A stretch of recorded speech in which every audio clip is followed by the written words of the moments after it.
ስብሐት የኩሉ ዓለም ለኢየሱስ ክርስቶስ። በስመ አብ ወወልድ ወመንፈስ ቅዱስ አሐዱ አምላክ። በስመ አብ ወወልድ ወመንፈስ ቅዱስ አሐዱ አምላክ።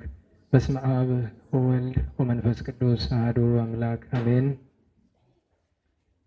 ይትባረክ እግዚአብሔር አምላክ እስራኤል ወአምላከ አበዊነ ቅዱሳን ዘተሳሃለነ ወገብረ መድኃኒተ ለሕዝበ ዚአሁ ወዘወሃበነ እሞ መርሶ ሕይወት ሙስና ከጥፋት ከክፋት ከበደል ከኃጢአት ወደ ደግነት ወደ ቅድስና ወደ ሰላም ወደ እርቅ ወደ እግዚአብሔር መንግሥት ወላዲተ አምላክን ምክንያተ ድኅነት ተስፋ አምባ መጠጊያ አድርጎ ሰጥቶ ይመራን አምላከ አበው አምላከ እስራኤል ለወገኖቹ መድኃኒትን ያደረገ ከዚህ ሰዓት ከዚህ ዕለት ስላደረሰን ቅዱስ ስሙ የተመሰገነ ይሁን።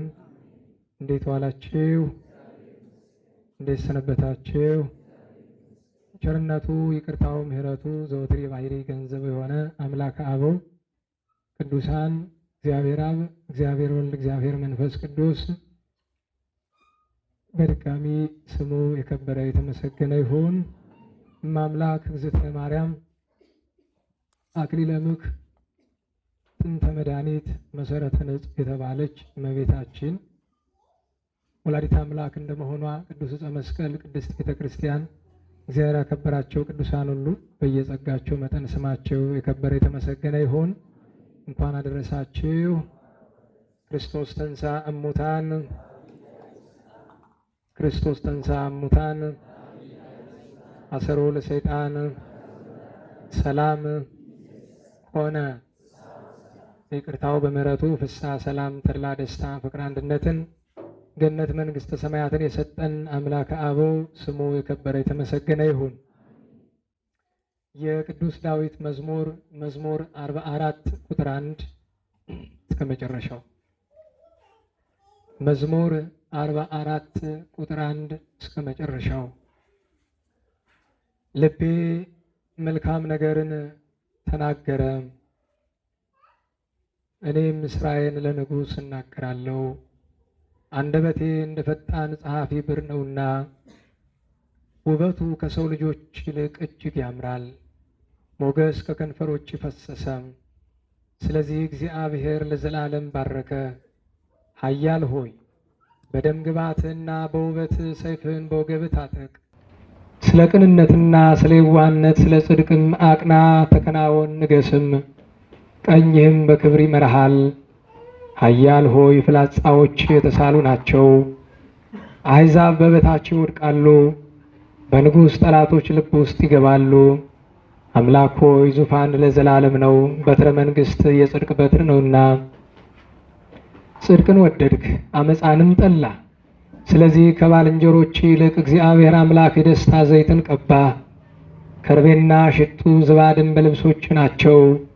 የንግሥት ሴቶች ልጆች በክብርህ ናቸው። በወርቅ ልብስ ተጎናጽፋና ተሸፋፍና ንግሥቲቱ በቀኝህ ትቆማለች። ልጄ ሆይ ስሚ፣ ጆሮሽንም አዘንቢ፣ ወገንሽ የአባትሽንም ቤት እርሺ። ንጉሥ ውበትሽን ወዷልና እርሱ ጌታሽ ነውና። የጢሮስ ሴቶች ልጆች እጅ መንሻ ይዘው ይሰግዱለታል። የምድር ባለጠጎች አሕዛብ ሁሉ በፊትሽ ይማለላሉ። ለሐሴቦን ንጉሥ ሴት ልጅ ሁሉ ክብሯ ነውና። በወርቀ ዘቦ ልብስ የተጎናጸፈችና የተሸፋፈነች ናት። በኋላዋ ደናግል ለንጉሥ ይወስዳሉ፣ ባልንጀሮቿንም ወደ አንተ ያቀርባሉ። በደስታና በሐሴት ይወስዷቸዋል፣ ወደ ንጉሥ እልፍኝ የሚያስገቧቸዋል። በአባቶችሽ ፈንታ ልጆች ተወለዱልሽ፣ በምድርም ሁሉ ላይ ገዢዎች አድርገሽ ትሾሚያቸዋለሽ። ለልጅ ልጅ ሁሉ ስምሽን ያሳስባሉ። አቤቱ ስለዚህ ለዓለምና ለዘላለም አሕዛብ ያመሰግኑሃል። ስለ ቅዱስ ቃሉ አምላካችን እግዚአብሔር ስሙ የተመሰገነ ይሁን። ደህና ዋላችሁ። እንደኔ ጉሮሮ የእናንተም ጆሮ የፈዘዘ አይመስለኝም። እንግዲህ ለጆሮአችሁ ይቅርታ እየጠየቅኩኝ ማስተማር ጀምራለሁ። እንግዲህ ወደው ያላደረጉት ነገር በስራ ቦታ ቢሆን አያስገቡኝም። አይ የአድማጭ ጆሮ ትበድላለህ ይባላል። ይሄ ግን እግዚአብሔር ደጅ ነው። ከድምፁ ማማር ይልቅ የቃሉ መስመር ይፈልጋል አይደለም? ስለዚህ ትፈቅዳላችሁ ልቀጥል? ደስ አይልም ማለት ስትሰሙት ደስ ይላል? በእንጀራ አትምጡ። ይሄን ድምፅ ደስ ይላል ካላችሁማ እኮ ስራ ቦታ ልታባሩ ነው። በዚህ ድምፅ የሚቀጥረኝ አላገኝም። ዘፋኝና ጋዜጠኛ ድምጡ ከሌለ ያው ነው ታውቁታላችሁ፣ ቀጣሪም የለው። ሁለት ያክል መልእክቶችን ላስቀድም። የመጀመሪያው ቢቻላችሁ ማህበር ጸሎት ከተደረገ በኋላ ምህላውን ስንጨርስ አቡነ ዘበሰማያት እስከምንል ድረስ ከውጭ ያላችሁ ልጆች አትግቡ። ጸሎተ ምናሴ በከንቱ ነው እያነበብን ያለን። ዋናውን የምልጃ ጸሎት ማንም አይሰማውም። አሁን እኮ ልጆች እየነገሩኝ ነው። እኔማ ልቤ ከንባቡ እየሆነ ብዙ አላስተውልም። ግርግርታ ይሰማኛል። በእርግጥ ስትገቡ ግን ለአንዲት ደቂቃ ጸሎተ ምናሴ እስኪነበብ እዛው ውጭ ቁሙ። 1 ሰዓት ሙሉ የሚቆማል አይደል? ምህላ እስኪ ተጀምሮ እስኪያልቅ ድረስና ጸሎተ ምናሴ ሲነበብ አቡነ ዘበሰማያት ተብሎ ካበቃ በኋላ ትገባላችሁ። እኔ እኮ ከጸሎት ካጠናቀቅን በኋላ ወደ ውስጥ ምገባው እናንተ ገብታችሁ የምትረጋጉበት ሰዓት ነው እንጂ እንደጥንቱ በዚያው እዚህ መቀጠል ይችላል። ውስጥ ገብቼ የምወጣባት 1-2 ደቂቃ እናንተ ወንበር እስክትረጋጉ ድረስ ስለሆነ ጸሎተ ምናሴን በያላችሁበት ሆናችሁ አድምጡት። የተነሳሄ ሰው ጸሎት ነው፣ የንስሐ ጸሎት ነው፣ ለሁላችንም ያስፈልገናል። ስለዚህ ጸሎተ ምናሴ እየተነበበ አቋርጣችሁ አትግቡ፣ ግርግር አትበሉ፣ ድምፅ አታሰሙ። ምክንያቱም በጸሎት ሰዓት ላይ የሚነጋገር ድምፅ የሚፈጥር ሰው ቅጣትም አለው ንስሐም አለው። ስለዚህ አንደኛው መልእክቴ ይሄ ነው። ሁለተኛው እንደምትመለከቱት የእመቤታችን ልደቷን እስከ 7 ቀን እያከበርን ነው። ንፍሮውንም እስከ 7 ቀን ነው የምናዘጋጀው። ምክንያቱም ኢያቄም ወሐና እመቤታችን በወለዱ ጊዜ በአድባረ ሊባኖስ ለ7 ቀናት እግዚአብሔርን እያመሰገኑ ቆይተዋል። ስለዚህ 7 ቀን እናከብራለን። ዛሬ የምንገኘው 4ኛው ቀን ላይ ነው። ግንቦት 4 ነው ዛሬ። ስለዚህ ወንድም እህቶቻችን በዚያ ማዶ ተራ ገብተው እዚህ ደግሞ በአንድነት ንፍሮውን እያዘጋጁ መድረኩን እያዘጋጁ ብርሃኑንም ከዘመናዊው ከቤተ ክርስቲያንም አዘጋጅተውልናልና ይሄ ነገር የሆነው የእመቤታችን የቅድስት ድንግል ማርያም የልደቷ መታሰቢያ በጎላ በተረዳ እስከ 7 ቀን እንዲቆይልን ስለፈለግን ስለሆነ ለወንድም ለእህቶቻችንም ጸጋውን ክብሩን ያደለልን። እኛም የእመቤታችን ልደቷን እስከ 7 ቀን እያከበርን በረከቷ እንድንሳተፍ አምላክ አበው ይርዳን። ሶስተኛው ነገር ቀበሌ 2 አካባቢ የመጣችሁ ልጆች አላችሁ። በተለይ ወደ ደብረ ብርሃን ስላሴ መሄጃ ድሮ ትምህርት ሚኒስቴር የሚባለው ሐዋርያት ሰፈር አካባቢ የመጣችሁ ልጆች አላችሁ። አንድ ብቻ ያን አካባቢ ወይም በዛ ቀበሌ ስር የምትተዳደሩ ከደብረ ብርሃን ስላሴ ጀምራችሁ እሺ፣ ምናልባት እናንተ እዚህ ያላችሁት ሌሎቻችሁም ቢሆን አንድ የቤት ስራ እስኪ ልስጣችሁ ከእግዚአብሔር ፈቃድ ጋር። ይሄ ሻለቃ መላኩ ተፈራ ያ እግዚአብሔር ለንስሐ ሞት ያብቃው በጣም አረመኔ ሰው ነው። አሁን ደግሞ መናፍቅ ሆኗል መሰለኝ። ያን ሁሉ ሰው በልቶ ንስሐ እንዳያስገባ የሰይጣን ክፋቱ ጴንጤ ያደረገው ደግሞ መሰለኝ። የሰይጣን ክፋቱ ድሮ የሰው ደም ሲጠጣ ነበር። አሁን ደግሞ ጸረ እግዚአብሔር ሆኖ ደግሞ ሌላ መንገድ ሄዳላሉ። እግዚአብሔር ለንስሐ ሞት ያብቃው ነው፣ ምንም አንልም እኛ። እሱ ከሰራቸው ክፋቶች አንዱ ቦታው ቤተክርስቲያን ነው። እሱ ሲኖርበት የነበረው የቅዱሳን ሐዋርያት ቤተክርስቲያን የ12ቱ ቅዱሳን ሐዋርያት ከመቤታችን ቀጥሎ ከሐዋርያት የሚበልጥ የለም። ግን የነሱ ቤተክርስቲያን ፈርሶ ቀርቷል። እንዳጋጣሚ ሆኖ ደግሞ እንደ ሌሎቹ ቦታዎች አይደለም። ይዞታነቱ በመንግስት ነው። በእርግጥ አሁን ወደ ግል ሳያዞሩት አይቀሩም። ግን እግዚአብሔር ፈቃዱ ከሆነና ልባም ሰዎች ካላችሁ፣ ሕግን የምታውቁ ታሪክን የምታውቁ ይህንን ማድረግ የምትችሉ ሰዎች ካላችሁ ቤተ ክርስቲያኑን የመስራቱን ኃላፊነት እኔ ወስዳለሁ። ሙሉን እድሜ እንግዲህ ካሰነበተኝ እወስዳለሁ። ቤተ ክርስቲያኑን የመስራት የማስመለሱን ኃላፊነት ግን እግዚአብሔር ፈቃዱ ከሆነ እስቲ ሞክሩት። የክርስቲያኖች ህብረት ይረዳችኋል፣ እኛም ያቅማችን እንረዳለን። ማለት ከተማዋ ላይ በጣም አበው ሐዋርያት ያዝኑብናል፣ በጣም ያዝኑብናል።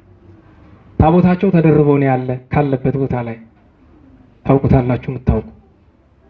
ስለዚህ እንደ አቡነ ኤዎስጣቴዎስ እንደ ሰለስቱ ምዕት አሰርቱ ወሰመንቱ ርቱዓነ ሃይማኖት እንደ አርባዕቱ እንስሳ ከተደረቡበት ወጥተው፣ ምክንያቱም እየተከበሩ አይደለም። ሰለስቱ ምዕት በተደረቡበት ይከበሩ ነበር። አቡነ ኤዎስጣቴዎስ በተደረቡበት ይከበሩ ነበር። ቅዱሳን ሐዋርያት ግን በተደረቡበትም አይከበሩ፣ ተረስተዋል። ሐዋርያትን የረሳ ክርስትና እንዴት ያለ ክርስትና ነው? ቅዱሳን ሐዋርያትን የማያውቅ ክርስትና እንዴት ያለ ክርስትና ነው? እንዴት ያለ መንገድ! ስለዚህ በጸሎት የምትችሉ በጸሎት፣ ምክንያቱም እንደምታውቁት ይህንን ማድረግ የምትችሉት ከክርስቲያኖች ህብረት ጋር አባላት የሚሆናችሁ ካላችሁ ለነሱ ምን እነግራቸዋለን? አብራን ተባብረን ያን እናድርግ። እኔ የመስራቱን ከባዱ ነገር እሱ ይመስለኛል። የመስራቱን ሙሉ ኃላፊነት ልውሰድ፣ ደብሩን የመስራቱን እግዚአብሔር ከፈቀደ። ያው እግዚአብሔር ፈቅዶ ብዙ ልጆች አሉ በውጪ። በእርግጠኝነት እዚህ አንዲትም ጥላ ሳንዘቀዘቅ 10 ሳንቲም ከማንም ሳንለምን እንሰራዋለን። ይሄ በእመቤቴ ስም ነው ቃሉ፣ በአባቶች ሐዋርያት በስላሴ ስም ነው ቃሉ። ከማንም 10 ሳንቲም እዚህ አንለምንም። እግረ መንገዱን ብዙ ጊዜ አንድ ደብር ሊታነጽ ሲል በዙሪያ ያሉ አድባራት ይቃወማሉ። ለምን? ሰው እኛን ትቶ ወደዛ ሄዳል ብሎ ያስባል። ይሄ የሰይጣን አስተሳሰብ ነው፣ የሰው አይደለም። ደብሩ ይታነጽ እንጂ እንዲህ ያለ ችግርም አይፈጠርም። ችግር የለውም። እሱ ሁሉን እናመቻቻለን ከእግዚአብሔር በታች። ደህና ዋላችሁ? ሰማችሁኝ ነው? አደራችሁ። እንዲያው በህይወቴ ምናልባት በህይወት እያለሁኝ ባየው ደስ የሚለኝ የቅዱሳን ሐዋርያት አሁንም አልነግራችሁ ሌላ ምስጢር አለው እንዲሰራ የፈለኩበት እግዚአብሔር የሚያውቀው ሌላ ምስጢር አለው። ከተሰራ በኋላ ልናገረው የምችለው እግዚአብሔር ከፈቀደ፣ ካልሆነ ግን አልናገረውም። እዚያው እንደታፈን አፍኜው ቀራለሁ እንጂ ሌላም ነገር አለው እና እችን እስቲ ያደራ ልበላችሁ የሚቻል ከሆነ ማለት ነው። እግዚአብሔር አምላካችን ሁላችንንም ይርዳን። ወደ ትምህርታችን ልንመለስ። ያነበብነው መዝሙር 44 ቁጥር 1 እስከ መጨረሻው ነው። የመጀመሪያዋ ቃል ርዕሳችን ናት። ጎሳ ልበየ ቃለ ሰናየ፣ ልቡናዬ በጎ ነገርን አወጣ። ልቡናዬ በሉ እስቲ፣ ኧረ በደንብ በሉት። በጎ ነገርን አወጣ። ጎሳ ልበየ ቃለ ሰናየ ወአነ አየድ ግብሬ ለንጉሥ። አዎ እኔ ለንጉሥ ስራዬን እገልጣለሁ እነግራለሁ ይላል ነቢየ ጽድቅ ወልበ አምላክ ቅዱስ ዳዊት። የዚህ ርዕሰ ጉዳይ መሰረታዊ ምክንያቱ የእመቤታችን የቅድስት ድንግል ማርያም መታሰቢያ ናቸውና ሰሞኑን ከእግዝእትነ ማርያም በቀር ሌላ ትምህርት የለንም። እግረ መንገዱን ከእመቤታችን ድንግል ማርያም ልደት ጋር ቅዳሴ ማርያም የተደረሰው በእመቤታችን የልደቷ ቀን ግንቦት 1 ቀን ነው። እንደምን ተደረሰ? ታሪክ አለ፣ ከትርጓሜም ያለ በቃል የሚተረክም ታሪክ አለ። እንዴት ነበረ? ሁለተኛ ነገር ከራሱ ከቅዳሴ ማርያም ምን እንማር? ቅዱስ አባታችን ዳዊት ልቡናዬ በጎ ነገርን አወጣ ሲልስ ምን ማለቱ ነው? ጎሳ ልብየ ቃለ ሰናየ። ቅዱስ ዳዊት ወአነ አየድ ግብሬ ለንጉሥ፣ እኔ ስለ ንጉሥ ስራዬን እገልጣለሁ። ቅዱስ አባት ሕርያቆስ ወአነ አየድ ቅዳሴሃ ለማርያም እኔስ የማርያምን ቅዳሴዋን እናገራለሁ አለ። ለንጉሥ ግብሬን እገልጣለሁ፣ የማርያምን ቅዳሴ እናገራለሁ። ሁለቱ ቅዱሳን ዘመን የ1400 ያክል ሊያይቷቸዋል። ቅዱስ ዳዊት ከክርስቶስ ልደት 1000 ዓመት በፊት፣ ቅዱስ አባት ሕርያቆስ ከክርስቶስ ልደት በኋላ 400 ዘመን ነበር። የሚያገናኛቸው ግን የስም ትርጉም ነው። ዳዊት ብሂል ህሩይ ይላል። ዳዊት ማለት ምርጥ ማለት ነው። ደህና ዋላችሁ። ዳዊት ማለት ምን ማለት ነው? በደንብ በሉት። ምርጥ። ሕርያቆስ ማለት ህሩይ ማለት ነው። ሕርያቆስ ማለት ምን ማለት ነው? ህሩይ። አማርኛው ምርጥ ምርጥ በሉ። ታውቁታላችሁ አይደል? እናንተ የሆነ ነገር ማድረግ ስትፈልጉ ይሄ ምርጥ ትላላችሁ፣ ወይም ደግሞ ወርቅ ነው ይባላል አይደል? እንኳን ሌላ ተርታውን ነገር ጎሉን እንኳን ወርቅ ትሉታላችሁ አይደል? ምን እንደሚባለው እንደዚህ አድርጎ ሲያስገባ ጎል ወርቅ የሆነ ጎል አስቆጠረ ትላላችሁ አይደል? እንዲያውም ያ ብቻ አይደለም፣ ፈረንጅ ጥሩ ቁርስ በልቶ ዴሊሽስ ይላል አይደል? አማርኛው ጣፋጭ ነው አይደል? የዚህ ዘመን ያራራ ልጅ ምን ይላል? ወርቅ የሆነ ቁርስ ነው የበላው ይላል አይደል? ለምን? ቃሉ የሚገልጠው ነገር አለው። ምርጥ። አሁን እናንተ መካከል ምርጥ አለ ነው ወይስ ግሳንግስ ነው እንዳለ? ደህና ዋላችሁ። ሰደበን ነው የምትሉ መቼም እናንተ። እንዲሁ ይሄ ልጅ ሲያስተምር ጥሩ ነበረ እየተሳደበ ይላሉ የዛ ፈረንጅ ሀገር ያሉ ሰዎች። እንደውም አንዷስ ደውላ ምን አለ እንደንቆሮ የሚል ነገር ብትተው። ሰዎች አስቸጋሪዎች ናቸው፣ አስቸጋሪዎች ናቸው። እንደው ቢቀርተውትና ለምን እንደምናገረው እንኳን ባይረዱ አይ ይሄ ነገር የዚህ ልጅ ደካማ ነገሩ ነው ብሎ መተው እኮ ይቻላል። የተሟላ ሰው አለ? ደህና ዋላችሁ። ፍጹም በዓለም ይገኛል፣ በገዳም ይገኛል። በከተማ ግን ከባድ ነው። እንኳን መድረክ ወጥቼ የምለፈልፈውን ሰውዬ አይ ይሄ ልጅ እቺ ደካማ ነገሩ ናት ልዝለልለት ልተውለት አይደል? በቃ ልተው፣ የሱ ደካማ ነገሩ ነው። ደካማ ነገር እንዳልሆነ ባውቅም እንኳን ደካማ ነገር ሌላ ነው። ኃጢአቴ ክፋቴ ብዙ ነው። ደንቆሮ የሚለውን ቃል መጠቀም ደጋግሜ ነግሬያቸዋለሁ። ሆን ብዬ ነው የምጠቀመው፣ ምክንያቱም መጽሐፍ ላይ ስላለ። ልጠቀመው የሚገባ ሰዓት ላይ እጠቀመዋለሁ። ጆሮ በህመም ምክንያት በተፈጥሮ ምክንያት የማይሰማውን ደንቆሮ አልለውም። እሱ አትበል ተብሏል። ደንቆሮ የሚል የገሃነመ እሳት ፍርድ ይገባል ብሏል። ራሱን አላዋቂ ሆኖ ሳለ እንደ አዋቂ የሚቆጥረውን ግን ጌታችን ፈሪሳውያንን ደናቁርት እንዳላቸው እኔ እምላለሁ። ቅዱስ ጳውሎስ ከብሔረ አሕዛብ እንደዛ የሚሉትን ሰዎች ደናቁርት እንዳላቸው እኔ እምላለሁ። እኔ የመጽሐፍን ቃል ነው የምናገረው፣ የሰውን ስህተት ነው የምገልጠው እንጂ እየተሳደብኩ አይደለም። ማስተዋል ይገባል። እና ግሳንግስ ናችሁ ወይስ ምርጥ ብዬ ስል ሰደበን እንዳትሉ፣ እውነቱን ምረጡ። አንዱ ግሳንግስ ናችሁ ወይስ ምርጥ ናችሁ? በደንብ ተናገሩ። ግሳንግስ አይደል? ጥሩ። ይሄ እውነት መናገር እኮ መልካም ነገር። ደህና ዋላችሁ። አገሩን ያጠፋው እኮ ግሳንግሱ ነው። ፖለቲከኛው ግሳንግስ፣ አሳባኪ ነኝ የምንለው ግሳንግስ፣ ዘማሪ ነኝ የምንለው ግሳንግስ፣ አገልጋዩም እንደዚህ ጥረቀም ዝም ብሎ አላለ። ቅራቅንቦ እኮ ነው እንዳለ። እንዴ ምርጥ መሆን ቀላል ነገር እኮ አይደለም። ቅዱስ ጳውሎስን ጌታችን በሐዋርያት ሥራ ምዕራፍ 9 ለቅዱስ ለደማስቆ ሐዋርያ ለቅዱስ ሐናንያ ሲነግረው ምንድን ያለው? ምን ዕቃ አድርጌዋለሁ ነው ያለው። እንዴት ዋላችሁ? ምን ዕቃ? ምርጥ ዕቃ። ቅዱስ ጳውሎስ ምን ይባላል? ምርጥ ዕቃ። ምርጥ ማን የመረጠው? አዎ ለዚያ ነው ሕርያቆስ ምርጥ፣ ዳዊት ምርጥ፣ ነቢያት ምርጥ፣ ሐዋርያት ምርጥ፣ ጻድቃን፣ ሰማዕታት፣ ደናግል፣ መነኮሳት፣ አበው ሊቃውንት፣ ክቡራን መላእክት ምርጥ። የምርጦች ሁሉ ምርጥ ማናት? ድንግል ማርያም ህሪት እምህሩያ። ከምርጦቹ መካከል ደግሞ የተመረጠች ድንግል ህሪት። ቢመርጣትማ ምነው አድንቁ እንድትመረጡና መገኘቷን ሲናገር ነው እንጂ እንዲሉ አበው ታዲያ ምርጦቹ ሁለት ምርጦች ምን አሉ? ጎሳ ልብየ ቃለ ሰናየ። አበው ለብዙ ተርጉመውታል። ከመቤታችን ጋር ስለፈለግነው አንዷን ብቻ አይተን እንሄድ። ተናጋሪ አብ፣ ነገሩ ምስጢረ ሥላሴ ብለው ጎሳ ልብየ ቃለ ሰናየ።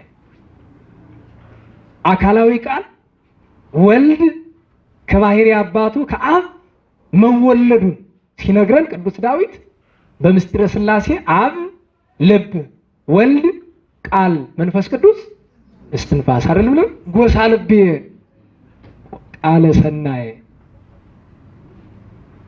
ለምስጢረ ሥላሴ ተተርጉሟል። ባጭር እንለፈው። ምስጢረ ሥላሴ ውስጥ አሁን አንገባም። ዋናው ትልቁ ግን ጎሳ ልብየ ቃለ ሰናየ።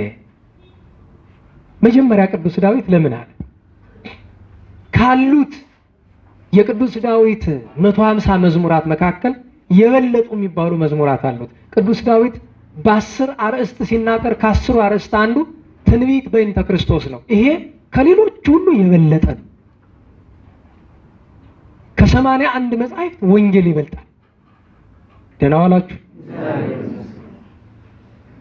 ድምፅ እየቆረቆራችሁ እንደሆነ እያሰብኩ እየተሰቀኩ ነው የምናገረው። ከ81 መጻሕፍት ማን ይበልጣል? ደህና ዋላችሁ። እንዴት ዋላችሁ? ከ81 መጻሕፍት በሉ። ፈጽሞ አይሰማም። ቅዱስ ወንጌል ይበልጣል። ከብሉይ ኪዳን 46 መጻሕፍት መኃልየ ሰሎሞን ይበልጣል እንደሚባለው ማለት ነው።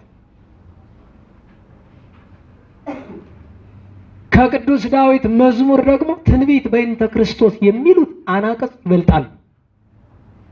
ስለ ክርስቶስ አምላክነት፣ ስለ አምላክ ሰው መሆን፣ ስለ ማዳን ስራው የተነገረባቸው ለምን ታንገለጉ መዝሙር 2፣ ጎሳ ልብየ ቃለ ሰናየ መዝሙር 44፣ ይቤሎ እግዚእ ለእግዚእ መዝሙር 109 እነዚህን የመሳሰሉት ትንቢት በእንተ ክርስቶስ የተነገረባቸው አንቀጾች ይበልጣሉ። ከነዚሁ መካከል ደግሞ እናናጽር ቢሉ መዝሙር 44 ምስጢሩ ይሰፋል፣ ይረቃል፣ ይመጥቃል። መዝሙር 44 ሲጀምረው ምስጢረ ሥላሴን ይዞን የጀመረው ጎሳ ልብየ ቃለ ሰናየ ልቡናዬ በጎ ነገር። ቅዱስ ዳዊት ምን ማለት ነው? ልቡናዬ በጎ ነገርን አፈለቀ አወጣ። በጎ ነገር ለመሆኑ ምንድን ነው? እስቲ ነው በሞቴ በጎ ነገር አስቡ መብላችሁ ጭንቅላታችሁ። በጎ ነገር ልመርጥ ነኝ። እህቶችን እንኳን በጉባኤ አላስነሳችሁ፣ ሕግም አይፈቅድም። ልመርጥ ነኝ። ልቦናችሁ ያስብ። ሁላችሁም አስቡ። ማን እንደማስነሳ አታውቁ። በጎ ነገር አስቡ። ያሰባችሁትን በጎ ነገር ትነግሩኛላችሁ። በጎ ነገር ምንድን ነው? አስቡ። 3 ሰው ነው የምመርጠው።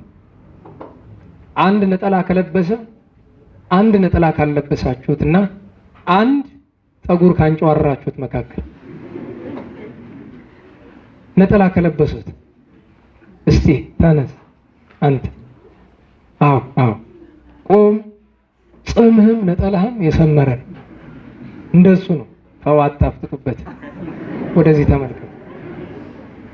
የኔ አይበቃም ደግሞ የሰው አይን እኮ ከባድ ነው። የሰው አይን እንኳን ሰው ምን ይሰብራል? እንጨት ይሰብራል ይባላል። በጣም አታፈጡ። ምን አሰብክ? የለም። እሺ ተቀመጥ። አስብ እመለስብሃለሁ። አስብ። ድሮ ያስኳላ ተማሪ እያለን ፊት ወንበር የሚቀመጥ የለም። ለምን? እንዳይጠይቅ። አንተ የሚገርማችሁ የቋንቋ ተማሪዎች በነበርንበት ጊዜ ስሙን አልጠራም፣ አንድ በጣም ጎበዝ አስተማሪ ግን በጣም ቁጡ ነው። በጣም ነው የሚፈራ። እንደ እውነቱ እዛች ክፍል ውስጥ እሱ ሲያስተምር እሱን የማይፈራ አንድ ሰው ነበረ። በዛ ምክንያትም ብዙ ችግር ደርሶበታል። ያሰ ያው ደግሞ ኩታራ ብጤ ስለነበር ያኔ ማለት ነውና ይመጣና ክላስ ገብቶ ክፍል ገብቶ ይሄ ምንድነው ብሎ ሲል የሚገርማችሁ በአይኔ እያየው አንዲት ሴት መሬቱን የሞላ ሸንታ ማለት ነው። በጣም ኃይለኛ። እንደ ዛሬ እንዳይመስላችሁ። ዛሬ አስተማሪ ተንቆ አይ ዛሬ አስተማሪማ ተውት። ያኔ በጣም ነው የሚፈራ። በ1990ዎቹ ወደ 95 አካባቢ ነው አስታውሳለሁኝ የመጀመሪያ ዓመት ተማሪ ያለንና በቁሙ ከዛ ትክክል ትመልሶ ማትመልሶም አንተስ እያለ ከጎኑ ያለው ትክክል እኮ ከዚህ ተመልሷል አንተስ ሲለው ይሄኛው አልመለሰውም ብሎ ነው የሚያስብ። ሌላ ይዘባርቃል። 60 አይነት መልስ እየዞረ ክፍል በዛ ያልቃል። አያስተምር መጥቶ ነው የሚሄድ እና ከፊት የሚቀመጥ ሰው የለም። ያ ብቻ እሱን የማይፈራው ከፊት ይቀመጣል። ታዲያ ጠፊ ሁሉ ደርሶበት ያውቃል። አስቸጋሪ ነው። እሺ አንዳንዶቻችሁማ ግንባራችሁ ሁሉ እያለባችሁ ነው። እስቲ አንተ ትሻለኛል ተነስ። ዛሬ ነጠላ ሳትለብስ ስለመጣ እንደ ቅጣት ይሆንልህ። ተነስ። አዎ እቃ ኢየሱስ ምን አሰብ? ተባረክ ተቀመጥ። ይኸው አይደል አስበህበታል? ምን አሰብክ? የተጠማ ማጣት እንዳትል ስርቆት ምን አሰብክ? አልተሰማኝም። ወደ እግዚአብሔር መመላለስ ወደ እግዚአብሔር። በጎ ነገር ምንድን ነው? እስቲ በጋራ ንገሩኝ። ዋናው ትልቁ በጎ ነገር ምንድን ነው? ንገሩኝ እስኪ። እኛ የተፈጠርን ለምንድን ነው? ንገሩኝ። ለምንድን ነው የተፈጠርን? ዋናው ትልቁ በጎ ነገር እግዚአብሔርን ማምለክ ነው እኮ። እግዚአብሔርን በሉ ማምለክ። ምስጋና የምን መገለጫ ነው? ያምልኮ። እግዚአብሔርን ማምለክ። ልቡናዬ በጎ ነገርን አወጣ ሲል ቅዱስ ዳዊት ምን ማለት ነው? የቅዱስ ዳዊት የመጀመሪያ መገለጫው ከዳን እስከ ቤርሳቤ የሚያስተዳድር ሁሉ በእጁ ሁሉ በደጁ ያለለት አሕዛብንም ሕዝብንም አግረረ ለነ አሕዛበ ወሕዝበ ታሕተ እገሪነ ብሎ የተናገረ አሕዛብንም ሕዝብንም በእጁ ጭብጥ በእግሩ እርግጥ አድርጎ የገዛ ንጉሠ ነገሥት ነው። ግን ቅዱስ ዳዊትን የምናውቀው በምንድን ነው? በአምልኮቱ በአመስጋኝነቱ ነው የምናውቀው። ስለዚህ የመጀመሪያው በጎ ነገር እግዚአብሔርን ማምለክ ነው። በእውነት እግዚአብሔርን ለማምለክ ያብቃል። እና ታዲያ ማንን ነው የምናመልክ ይላል አንዳንድ ሞኝ እንዲህ ያለውን ሰው ምን ይሉታል? ደንቆሮ ይሉታል። ለምን ያጭበረብራል? እግዚአብሔርን የሚያመልክ ሰው አለ? በጣም ጥቂት። ማን ያመልከዋል? እግዚአብሔርን የሚያመልክ አለ? አንተ ወንድሜ ገንዘብህን አይደለም የምታመልከው? ዘመንህን አይደለም የምታመልከው? ንብረትህን አይደለም የምታመልከው? ጉልበትህን አይደለም የምታመልከው? ፖለቲካህን፣ ዘርህን አይደለም የምታመልከው? እዚህ ስትዘምር ቆይተህ ወርደህ አማራ ነኝ ትግሬ ነኝ ትል የለ? በእውነት መቼ እግዚአብሔርን አምልከህ ታውቅና? መቼ? እንኳን አንተ መድረክ ላይ ቆሞ የሚለፈልፍብህ ሰው ራሱ አምልኮት እግዚአብሔር እንዳለው እርግጠኛ አይደለም። በጣም ነው የማፍረው።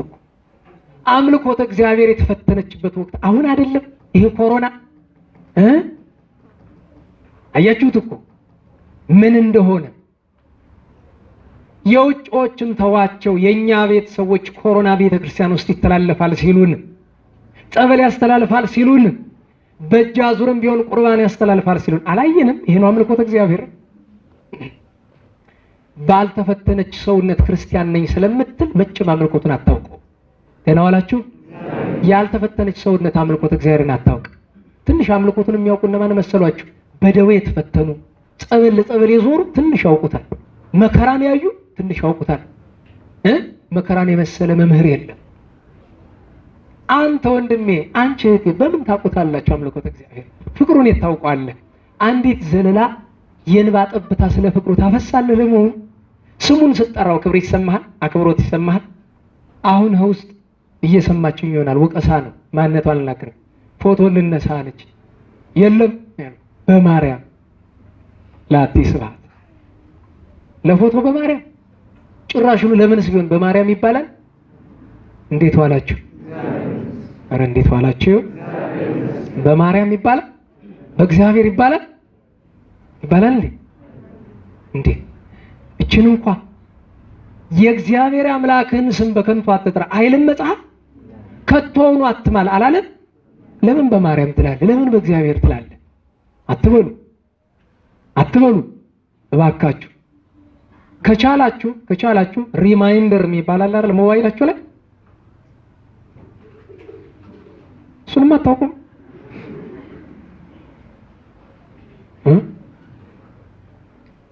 የለም ጉሮሮ የደህና ቢሆን ዘምርላችሁ ነበር። ምን ይላሉ አበው? አባ ለነብዩ ቅዱስ ኤልሳዕ ደቀ መዛሙርቱ የተውሶ ያውም ጠፋል ተጨርሶ ከዚች ጉሮሮ ብሳ ደሞ ታማ እንዴት ብላ ታዜማለች? የቀለም ችግር አለባት እንዲያም ናት። ግን ደግሞ ችግር የለውም እግዚአብሔር ቸር አምላክ አይደል? አማን በአማን ተወልደት ታውቃላችሁ? ተወልደት እመብርሃን አታውቁትም? ካገዛችሁኝ እንዘምረው። እሺ በስላሴ ወላዲተ አምላክ እግዚአብሔር ባከበራቸው ቅዱሳን ስም እንዘምር። ግን መሀል ላይ ተወልደት የምትለው አንዴ ነው የምትባል። በድጋሚው አማን በአማን ብሎ ከዛ ወደ ሁለተኛው አንቀጽ ነው የሚሄደው። እሺ አማን በአማን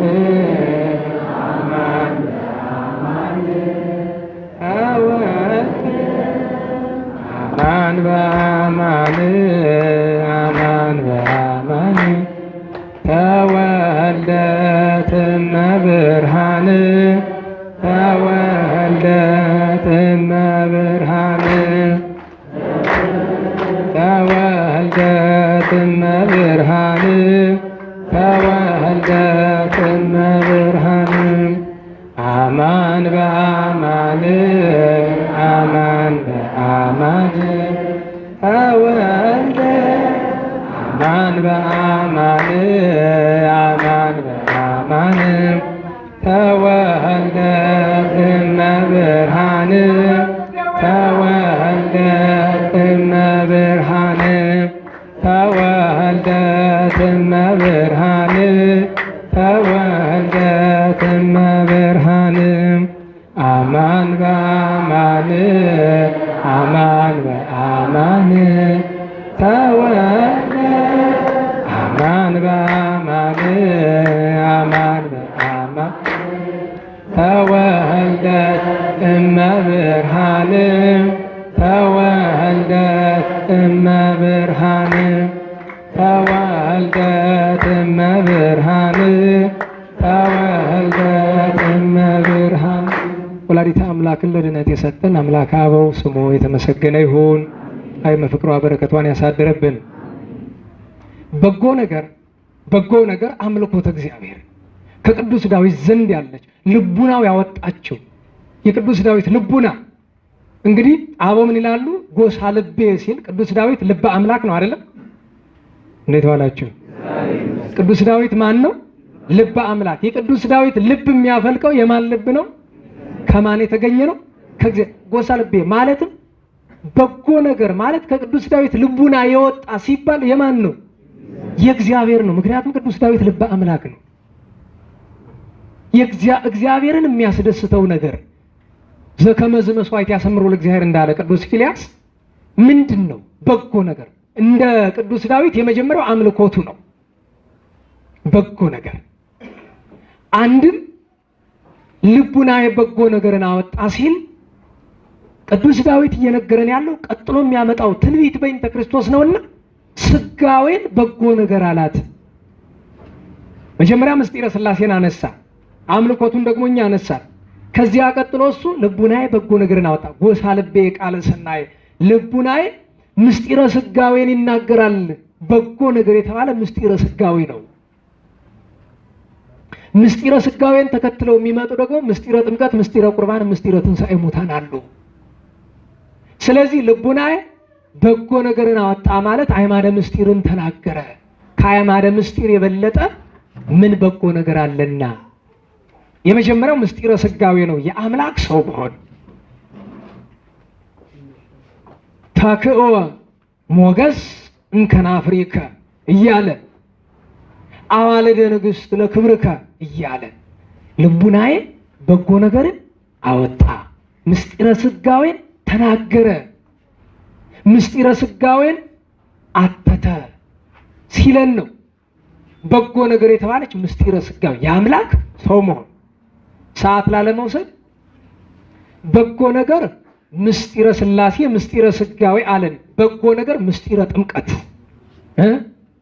ወመንፈሰ ከቅዱሰ ኢታውፅን ላኢሌ እያለ ቅዱስ ዳዊት ተሐጽበኒ እምበረድ እጻአዱ እያለ ቅዱስ ዳዊት ምስጢረ ጥምቀትን፣ ቀጥሎ ምስጢረ ቁርባንን ምስጢረ ቁርባን ምን እያለ እንፍሬ ስርናይ ወወይን ወቅብ በዝሃ እያለ አንድም ወይን ያስተፌስ ልበሰብ ወቅብ ለአብሮ ገጽ እክል ያጸን ኃይለ ሰብ እየተባለ ወይን ብሎ ደሙን፣ እክል ብሎ ስጋሁን፣ ቅብ ብሎ ጸጋ መንፈስ ቅዱስን አንድም ቅባ ሜሮንን ምስጢረ ጥምቀትን ምስጢረ ቁርባንን ይናገራል።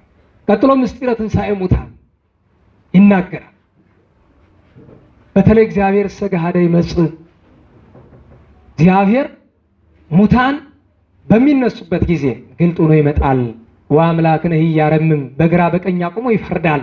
እሳት ሲነድድ ቅድሜሁ በቀሉን የበቀል ፍርዱን ይገልጣል ብሎት ልቡናዬ በጎ ነገርን አወጣ ምስጢርን ተናገረ አይማደ ምስጢርን ተናገረ ሲል ነው። ሌላስ ልቡናዬ በጎ ነገርን አወጣ።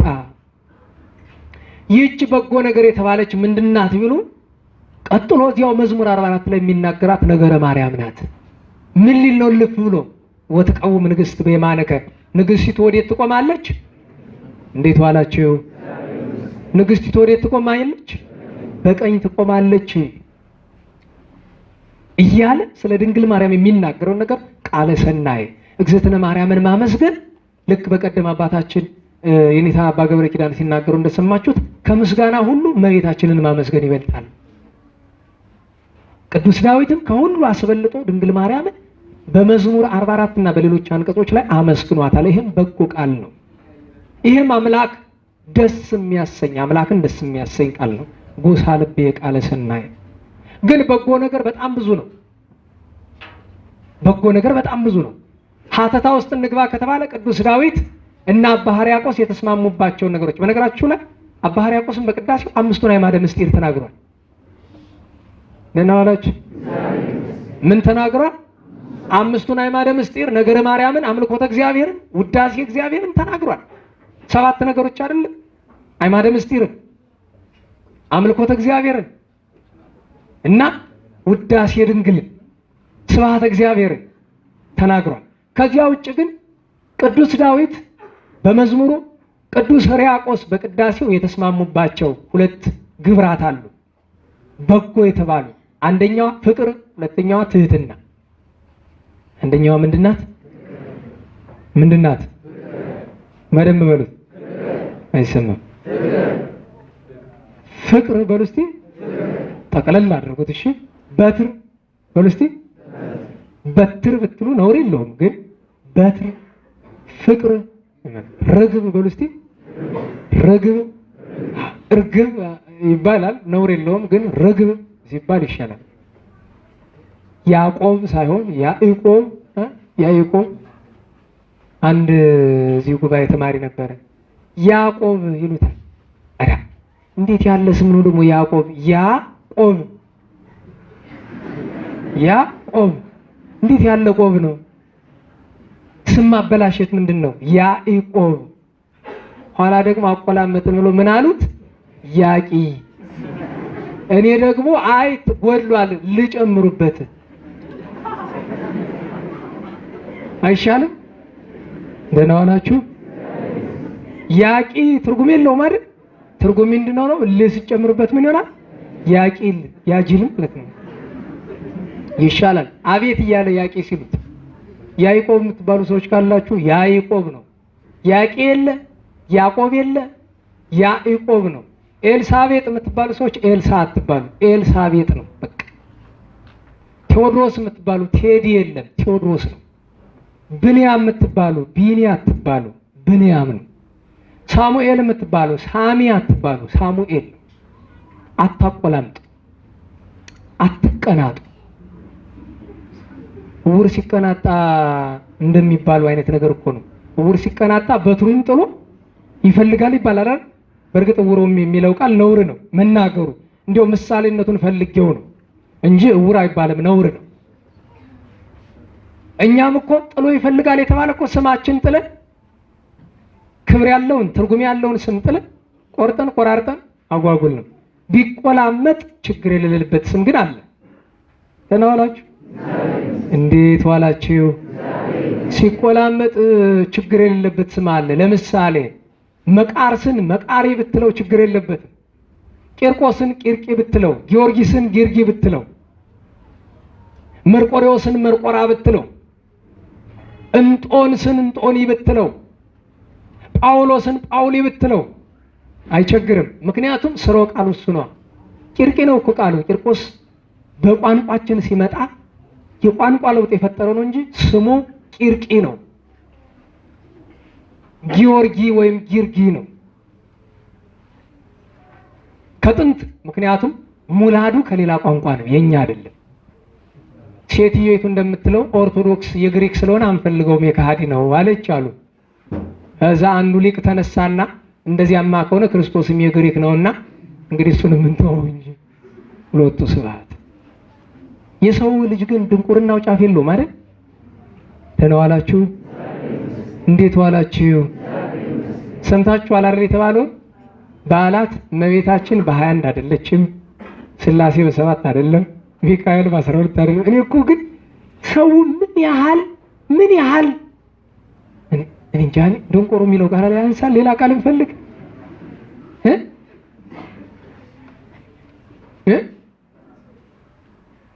መልካም አገልጋይ ጌታው እንደተቆጣ ሲያውቅ ራሱን በጥፊ እየመታ ይቆየዋል አይደል? የጌታውን መዓት ያበርዳል። ገብቷችኋል? እኛ እኮ ግን ስንፍናችን ድንቁርናችን ራሱ አናውቀውም። የሚገርማችሁ ነገር እመቤታችን በ21 አይደለችም ብላ ስትል ሴትዮይቱ እንዴት ነው ሁሉ ሰው የሚሰማት? ወይ ደግሞ እሺ ይሁን ከምን አገኘሽው መቼም ያመክረኛል። በነገራችሁ ላይ 1 ሲደመር 1 ስንት ነው? እንዴት ዋላችሁ? ስንት ነው? የለም ዋሽታችኋል፣ 4 ነው። ማስረጃ በሉኝ፣ ንገሩኝ እንጂ በሉ፣ በደንብ በሉት። በራእይ እመቤታችን ገልጣልኛለች።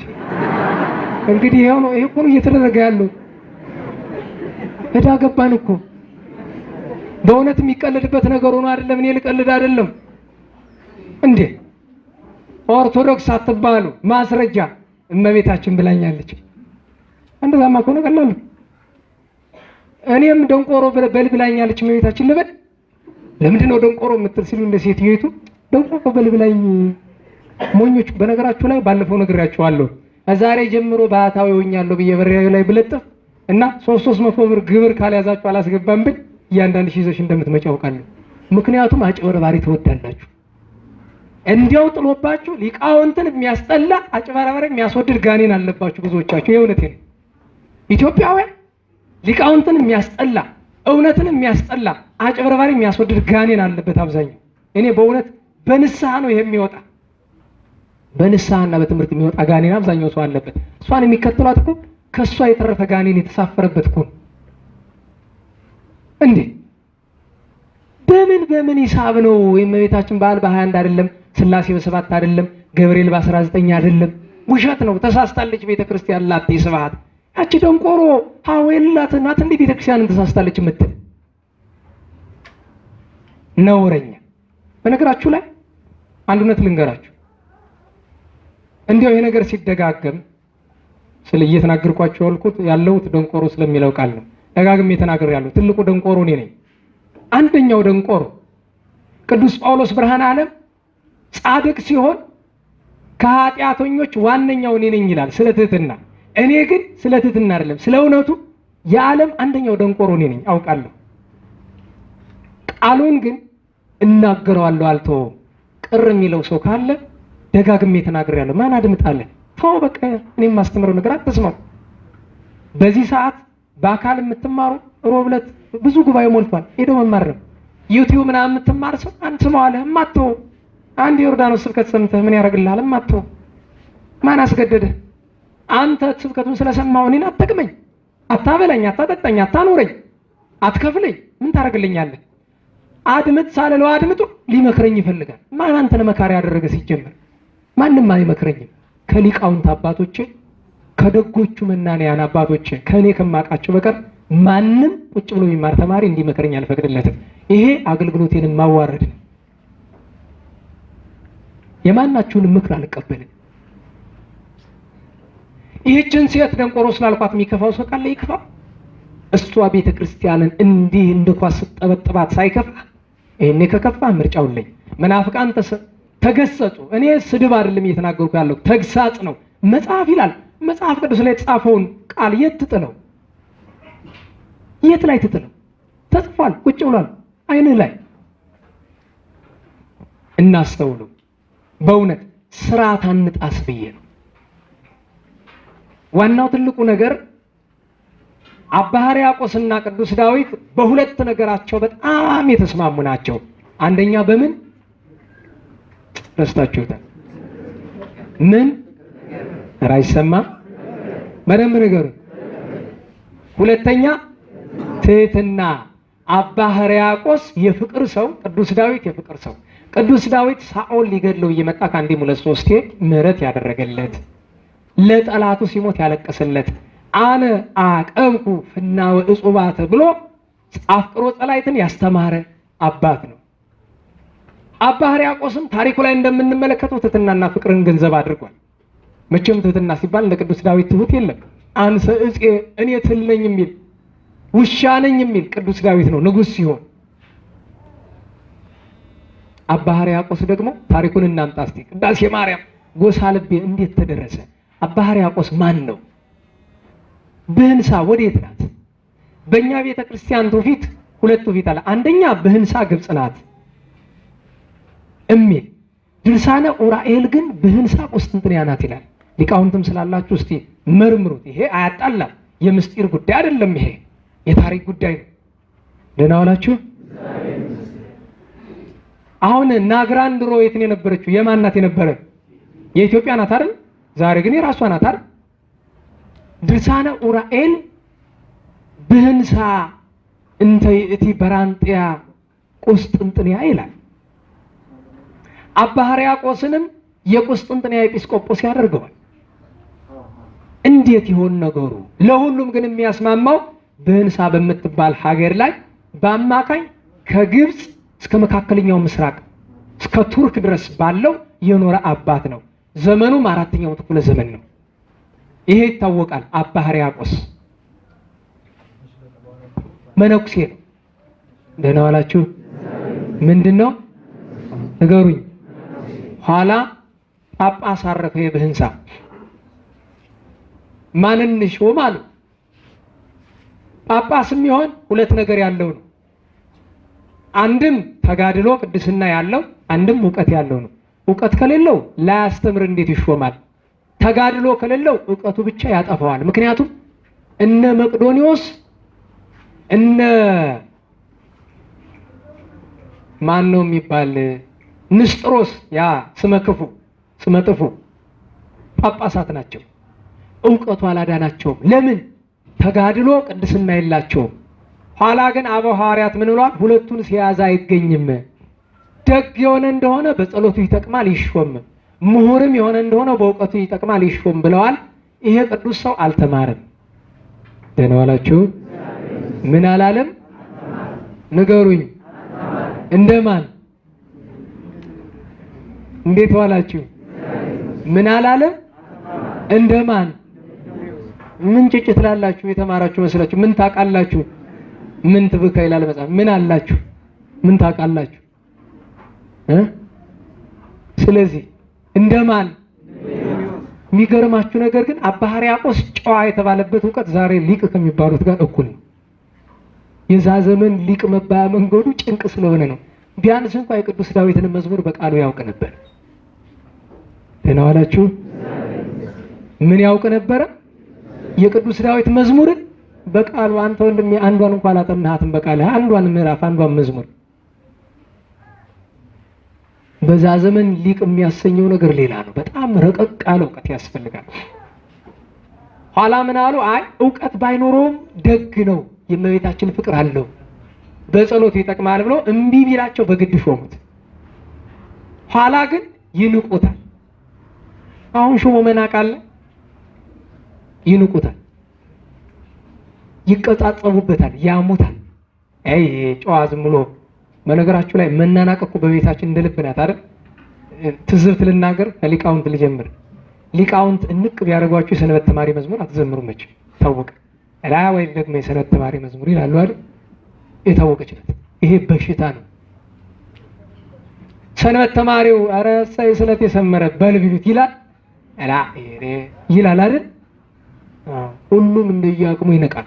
ኧረ ሲከፋ ስለሌላም ነገር አለ። እውነቷን እንነጋገር ከተባለ አንዳንድ ዜማ፣ ቅኔ፣ አቋቋም ያወቁ ግን ከመጽሐፍ ያጣራቸው ዲያቆንና ቄሱን ምን ብለው ይንቁታል?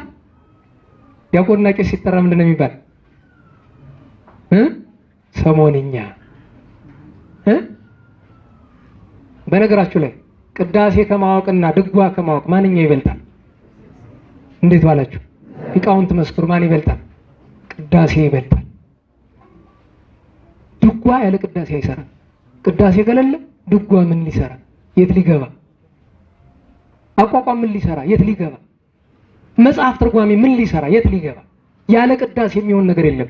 የእውነቴን ነው። 4 5 ናችሁ እያልተውም የእናንተ ስህተት የደቀ መዛሙርት ስህተት ብዙ ሰው ያሳስታል። ቅዳሴ ሲጀመር ብዙ ታዘቡ። ሊቃውንቱ ሩጠው ወጥተው ነው የሚሄዱት። ቅዳሴውን ትተው ማህሌት አድረው ደክሞናል። ወንድሜ ማህሌቱን ተውና አስቀድስ። በግልጥ ነው የምናገር። ማህሌትም የእግዚአብሔር ነው። ያለ ቅዳሴ ግን ማህሌቱ አይሰራም። ይህን ማወቅ አለባችሁ።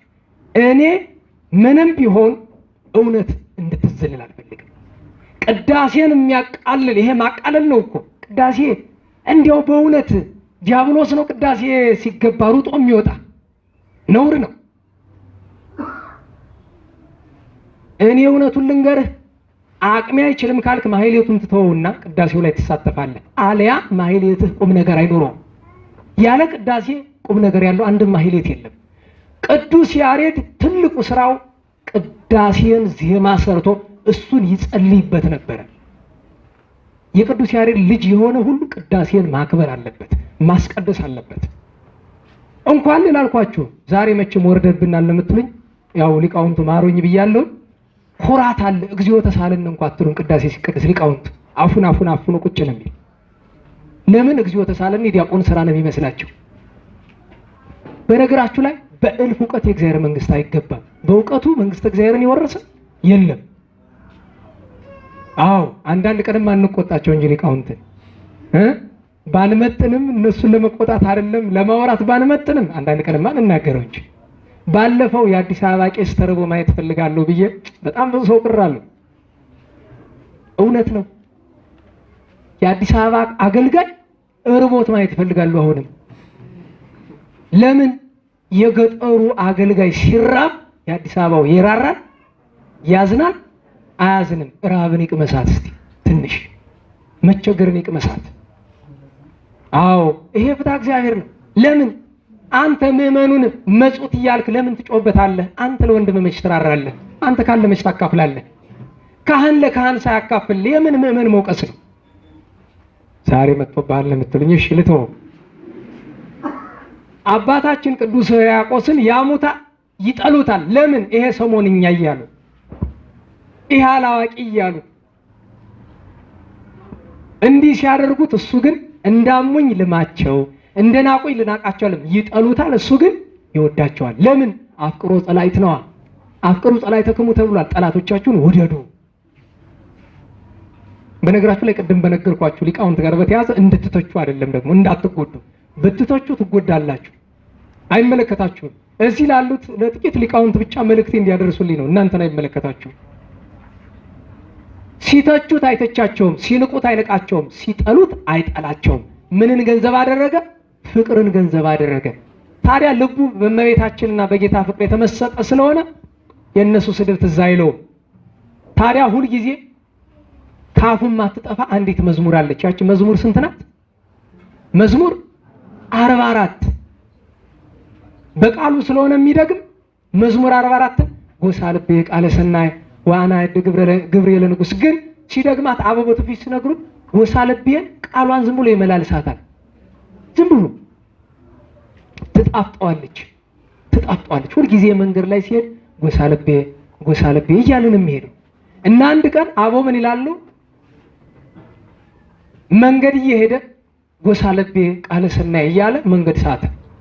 ልቡናው ከምስጢሯ ከጥፍጥናዋ ከጣዕሟ የተነሳ ተሰውሮበት መንገድ ሳተ። ሲሄድ ቆይቶ ጭው ባለ ገደል ላይ ደረሰ። መቼ ይነቃል? ከገደሉ አፋፍ ላይ ሲደርስ ልቡናው ምልስ ሲል አሁንም አፉ ጎሳ ልቤ ቃለ ሰናይ ነው። እሱ ገደሉን ቆቅም ነገር አልቆጠረም፣ ዝም ብሎ ሄደበት። አበው ሲያስተምሩ ጭው ያለ ገደል ነው። እታች የድንጋይ የአለት ማለት ነው ያለው። ያው አጥንቱን ተለቅሞ አይገኝ መታች። ግን ሄዶ መሬት ሳይወድቅ ቀረ፣ ተንሳፎ ቀረ። አሁንም ጎሳ ልቤ። አሁን አስቡትና እንኳን ገደል ላይ እንደው ጎሳ ልቤ እያላችሁ መንገድ ላይ አንዱ መጥቶ ቢገፈትራችሁ ሴቶቹ ምንድነው የምትሉ? ማየድረሽ ነው። ወንድም እንኳን ወንድ ብትሆን ዘራፊ አባንትና ልጅ ምናምን ትላለህ አይደል? ቀለምህን ታቋርጣለህ። ቀለሙን አላቋረጥ። ኋላ ግን ልቡናው መልስ ሲልለት ሀብል ላይ ነው ያለው ብሎ ሲመለከተው ከመሬት ብቅ ብሏል። የያዘው ነገር ግን የለም። ግራ ገባ። መቤቴ ምንድነው ነገሩ? ሀብል ላይ ነው ያለው። ለካ መቤታችን ታቀፈው ነው እንዳይወድቅ እንጂ ዶኮ ተንቆጫቁጦ ነበር የሚሞት። ይዛዋለች። ደስ አለው መቤታችን ስለያዘችው። ከዚያው ሆኖ ጎሳ ልቤ እያለ አበው ምን ይላሉ? አመት ተቀመጠ የጠፋ እስኪባል ድረስ ይላሉ። ምግብ የለ ውሃ የለ። ጎሳ ልቤ ምግቡን አለት አመት እዚያቸው። ኋላ በአመቱ ግንቦት አንድ ሲደርስ ሂድ አለችው እመቤቴ። ተስማምቶኛል ይሄ እንደ አባብዬ ጊዜ ዋልድባ ጠፋበት የተሰወረችውን ቤተክርስቲያን አገኙና ጻድቁ አብዬ ጊዜ ከዚህች ለምን ወሮ በአት ሲሰሩ ቅዱስ ገብርኤል መጥቶ አይ ይሄ አንተ አይደለም ተነስ ሂድ ተንቤን አላቸው። አራ እኔ ተስማምቶኛል እዚህ ነው የምኖር።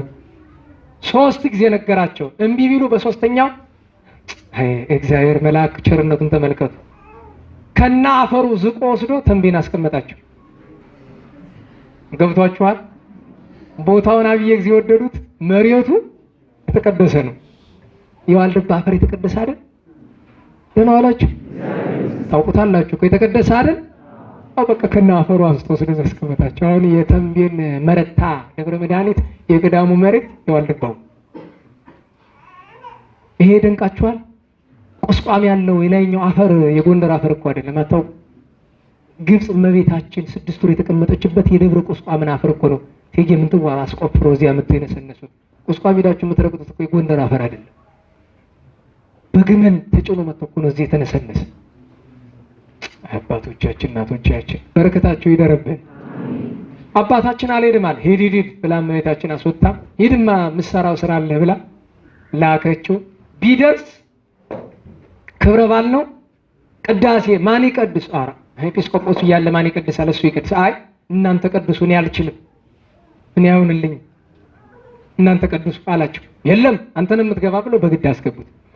በግድ ቅዳሴ ካስገቡት በኋላ ግን ይተቃቀሱበታል። ደህና ዋላችሁ። ምን ይሉታል? ዲያቆናት። ድምፅ በሌለው ዲያቆናት ተሳቁ። አንድ እውነት ልንገራችሁ ያንን ነግሬያችኋለሁ። ሰዓታት የእመቤታችን ሰዓታት የሚቆምበት ገዳም ነበርና ሁሉ ሄዶ 2 ወንድማማቾች ቀሩ። የገዳሙ መከራ ችግር ነው። ኋላ 2 ሲቆሙ በፍቅር ነው እመቤታችን የሚያመሰግናትና አንድ ጊዜ ድምፅ የሌለው ያው እዳሪ መውጣት ፈልጎ ወንድም የቆየኝ ንኢ ላይ ሲደርሱ ተዘከረ እግዚኦ ላይ ሲደርሱ ቆየኝማ እዳሪ ደርሽ ልምጣ ብሎ እዳሪ ታውቃላችሁ መቼም አይደል? አታውቁም። ለነገሩ ጤፍ ምንድነው የምትሉ ሰዎች አይዟችሁ፣ ጤፍ ምንድነው ያለችው ልጅ ተመረቃ ሄዳለች አሉ። ተረት አርጌው እሺ ብሎ ሄደና ያዳሪ ሄደው ሰው ሲል ሰዓት አለ። አንዳንድ ጊዜ ሆድ ሲያማስቸገር ይደርቃል። እንደናንተ ቅጠሊቱን ፈሳሽቱን አይደለም። እንደናንተ አልኩኝ እንደኛ ልበል እንጂ አባቶቻችን ያው ደረቅ ደረቁን ነው የሚበሉ። ኋላ ሰዓት ሄደብኝ ብሎ ተዘከር ብሎ አንስቶ ንኢ ይላል ያኛው። ታዲያ ይሄኛው የወጣው ትልቅየው ነው፣ የቀረው ትንሽየው ነው። የቀረው ድምፀኛ ነው፣ የወጣው ግን ያው አይታችሁ ይሁ እንደኔ ነው፣ ይሄ ድምጽ የለው። ኋላ ወይኔ ጀመረብኝ እያለ እየሮጠ ሲመጣ እመቤታችን ከፊቱ ዙፋን ዘርግታ እየባረከችው፣ ይሄ ድምጽ የሌለው አዘነ። ህበሩ ላይ ቆሞ አይ መብርሃን አንቺም እንደሰው አለ። እመቤታችን ሰው ናት አይደለችም? እንዴት ዋላችሁ? ሰው ናት አይደለችም? ልዩነቷ ንጽህናዋ፣ ቅድስናዋ፣ ድንግልናዋ፣ ወላዲተ አምላክነቷ ነው እንጂ ሰውማ ሰው ናት። አንቺም እንደሰው ማለቱ ግን አይታችሁ ከሆነ እንላለናል። ድምጽ ያለው ሰው ሲቀድስ እንዲያሆነ እንደሆነ ደግሞ ወሬያችን ነው የምናወራው። እንዲያውም ሲል አንዳንዱ ይስቃል። አፉን ሁሉም ይስቃል ድምጽ በሌለው ሰው። አንቺም እንደ ሰው ለካ ድምጽ ትመርጫለሽ። እኔ ድምጽ የሌለኝ ሰው አጥብቀሽ ድምጸኛውን እየባረክሽ አላት። ተከፍቶ ሊሄድ ሲል ቆይ አለችው። ምንድን ነው አለ። ጸጋ ተቀያየሩ፣ ላንተ ያደረኩትን ለሱ ያደረኩትን ላንተ ብላ ብትለው ለካ ያላስተዋለው ትልቅ ነገር አለ። ይሄኛው ከመባረክ ማዕረግን የደረሰ፣ ይሄኛው ግን ከምን ደርሷል? ከማየት። ይሄ ድምጽ የሌለው በልጧል። ጥሩ እኮ ነው። መልክና ድምጽ ሲጠፋ ጥሩ ነው። ደህና ዋላችሁ። መልክና ድምጽ የሌለው ሰው ቶሎ ነው የሚበቃ ብዬ ባልላችሁም ግን ለእግዚአብሔር ቅርብ ነው። ማልነገራችሁ ስለሚናቅ ቅርብ ነው። መናቁ ያቀርባል ቢያንስ። ኋላ ገብቶ ደስ እያለው በለው ይለዋል። ደግሞ ድምጽ የሌለው ሰው ሲጮህ እንደምታውቁት በጣም ከጮህ ያው ብልሽሽት ነው የሚያደርግ። አንተ ቀስ በል እንጂ ምንድነው ደስ እያለኝ እኮ ነው ይለዋል። ምን ሆነ?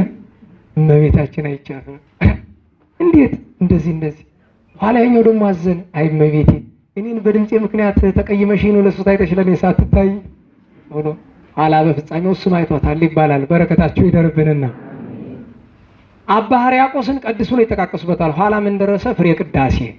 ፍሬ ቅዳሴ ላይ መራጭ ማን ነው? ኤጲስቆጶስ፣ ሊቀ ጳጳስ ወይም ራሱ ቀዳሹ ካህን ነው። ባለስልጣን ሆኖ ሳለ ማንን እንቀድስ ብሎ ጠየቃቸው። ምን አሉት? አትናቴዎስን እንበለው። የቅዳሴ ከባድ እሱ አይደል ንባቡ?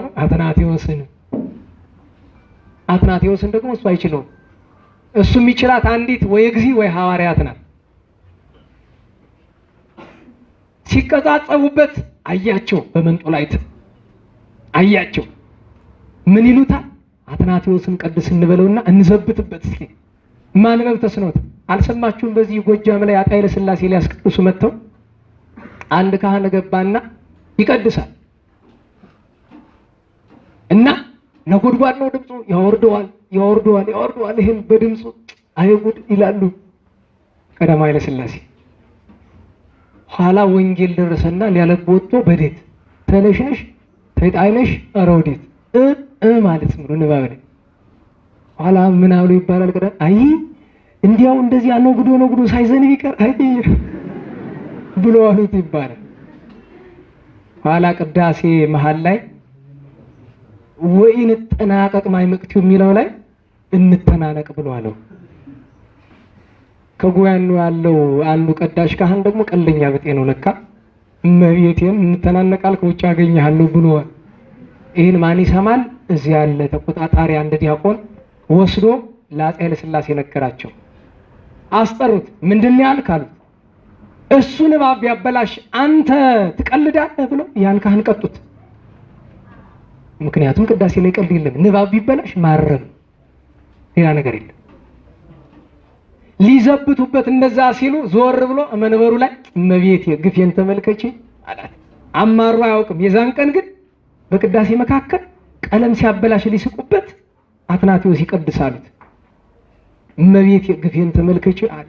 ያን ጊዜ እመቤታችን ስዕሉ ላይ የስዕሏ ዘርፉ ተዘረጋለት ወደፊት ዘርፈፍ ብሎ ላዩ ላይ የሚወደው ጎሳ ልቤ የሚለው ቃል ተጽፎ አየሁ።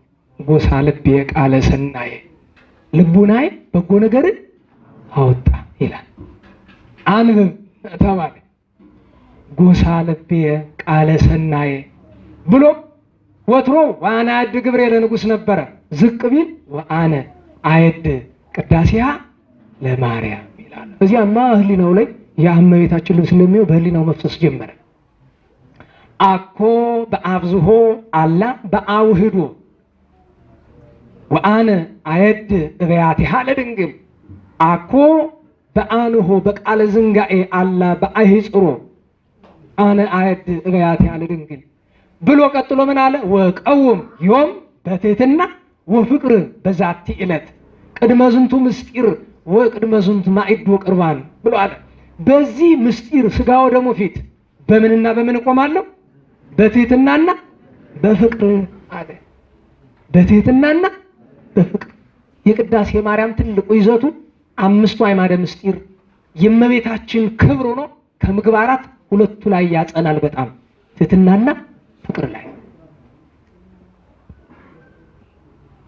አመሰገነ፣ ተናገረ። ኋላም በፍቅርና በትሕትና የጀመረውን በፍቅርና በትሕትና ጨረሰው። ሁሉ እንደገረማቸው፣ ምክንያቱም እዛ ፊት ቅዳሴ ማርያም ተሰምቶ አይታወቅም። እንደገረማቸው ጨረሱት። መጨረሻ ላይ ሀዳፊ ነፍሱን ሲያነብ ምን አለ? ኦ አንተሞ ህዝበ ክርስቲያን በከመ ተጋባይነ በዛቲ ዕለት። ቄሱ ምንድን ነው የሚለው? ተጋባይክሙ። እኛ ግን ተጋባይነ ብንለው ይቀላል። በዚህች ዕለት እንደተሰበሰብን ከማሁ ያስተጋበይክሙ ወይም ያስተጋብአነ በደብረ ጽዮን ቅድስት ወበኢየሩሳሌም አግዓዚት እንተ በሰማያት። ይመርቃቸዋል። እነሱ ሊዘብቱበት ነበረ፣ እሱ ግን ይመርቃቸዋል። መጽሐፍ ምን ይላል? ደሃሩ ኢትርጉሙ መርቁ እንጂ እንዴት ዋላችሁ? መርቁ እንጂ አትርገሙ፣ አትርገሙ። ባለፈው መሀል ላይ እንዲያው የሀዳፊ ነፍሱን ከማምጣት በፊት አንዲት ነገር ላምጣላችሁ። ኦ ማርያም ማይን ተዘናፈቀረች ብለን አልዘመርንም? ደህና ዋላችሁ? ላስነሳችሁ ነኝ። ደህና ዋላችሁ?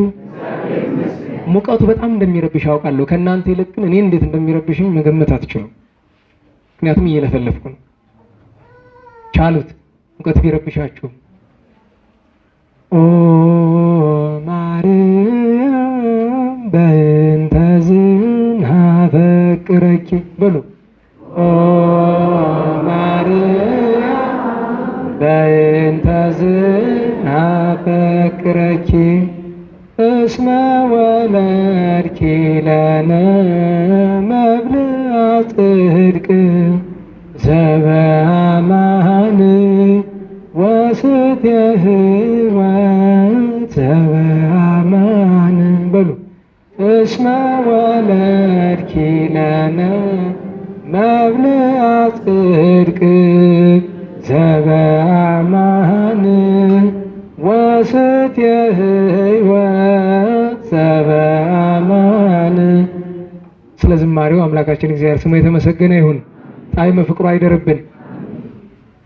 ኋላ ታዲያ ከመረቃቸው በኋላ ናጥሪ ናጥሪ ናጥሪ እያለ ገንዘብ እናድርግ ትሕትና ዘምስለ ንጽሕና፣ ትሕትናና ንጽሕናን አፍቅሮ ወየዋሃተ፣ አፍቅሮና የዋሃትን ገንዘብ እናድርግ እያለ መከራቸው፣ መረቃቸው። መምህር ነውና ሊቅ ሆኗልና መከራቸው።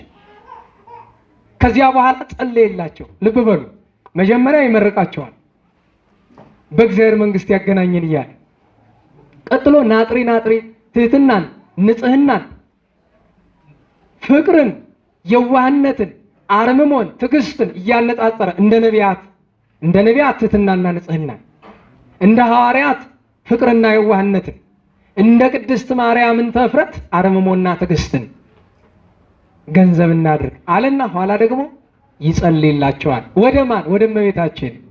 ምን እያለ? ኦ ድንግል አዘክሪ ሀበ መዘክር ዘይረስክ ሁሉ። ታዲያ እናንተ ደግሞ መዝሙር ስታዘጋጁ ምንድን ያላችሁት? ኦ ድንግል አዘክሪ ረሃበ ወጽማ አይደል? ወደ መጨረሻ ያለው ድንግል ሆይ ትንኝን ከማይዘነጋ ልጅሽ ዘንድ አሳስቢ። ስታሳስቢ ደግሞ ከአንቺ መወለዱን፣ በጨርቅ መጠቅለሉን፣ በብርድ ወራት አድግና ላይም እስትንፋስ ማሞቃቸውን ድንግል ሆይ ከእርሱ ጋር ስትሸሺ ከሀገር ወደ ሀገር የደረሰብሽን ጭንቅ ይዘሽ አሳስቢ። ድንግል ሆይ ጽኑ እንባሽን መሪር እንባሽን አሳስቢ። ድንግል ሆይ ረሃብና ጥምሽን አሳስቢ። ይሄን አይደለ? ኦ ድንግል አይ ዜማ ላበላሽ ነው። እንዴት ነው ያኛው? ኦ ድንግል አዘክሪ የሚለውን አምጡ። ደህና ዋላችሁ? ባይሆን በዚህ ተራዱ እንጂ ኦ ድንግል አዘክሪ ረሃባ ወጽማ። ሰንበት ተማሪዎች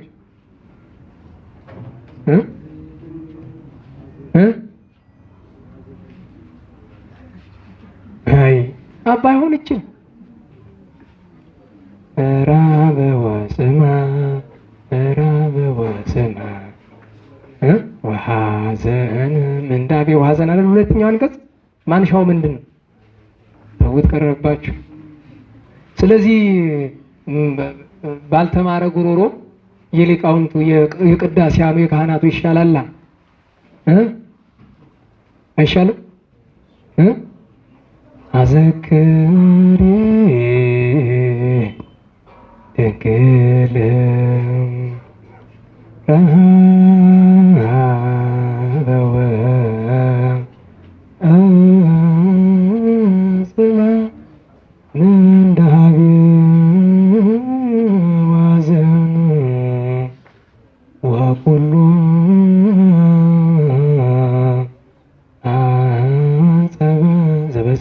ምስሊሁ እንዳለ ከዚያ ቀጥሎ አደራችሁን ንፍሮውን እንዳትበሉት እንትን አድርጎ ቆይ እነሱ አይደለም አንድ በአንድ መስመር አንድ አንሱና መሀላችሁ ላይ ያስቀምጡት። እነሱ ያንሱልኝ ችግር የለም።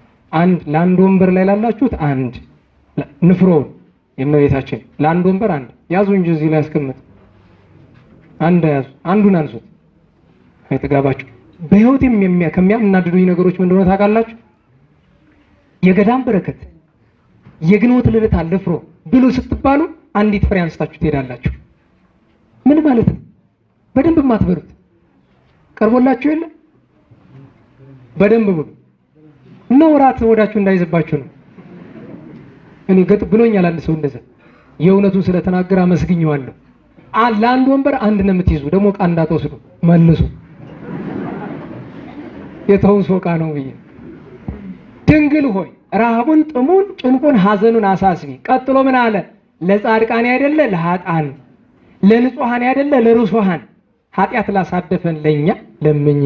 ወይዜንን ሰብሖ ለአብ ወወልድ ወመንፈስ ቅዱስ ይዜን ወዘልፈን ለዓለመ ዓለም ካለ በኋላ አንብሮ እድ ላይ ካህኑ በአንብሮ እድ የሚደግመው ላይ ናኩቶ ለእግዚአብሔር በእንተ ኩሉ ጸጋ ዘወሀባ ለእሙ ለድንግልናቱ እንዲህ ያለ ጸጋ ስለሰጣት ማን እናመሰግነዋለን?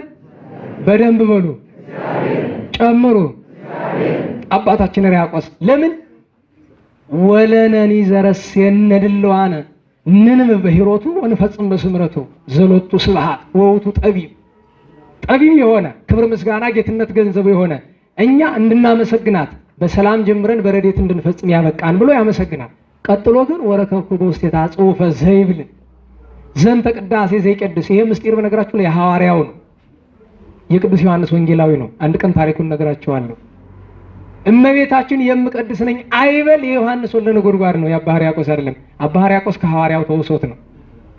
ይህንን ያመጣው አባ ጊዮርጊስ ዘጋስጫ ነው፣ የሐዋርያው እንደሆነ ምስጢሩን የገለጠው።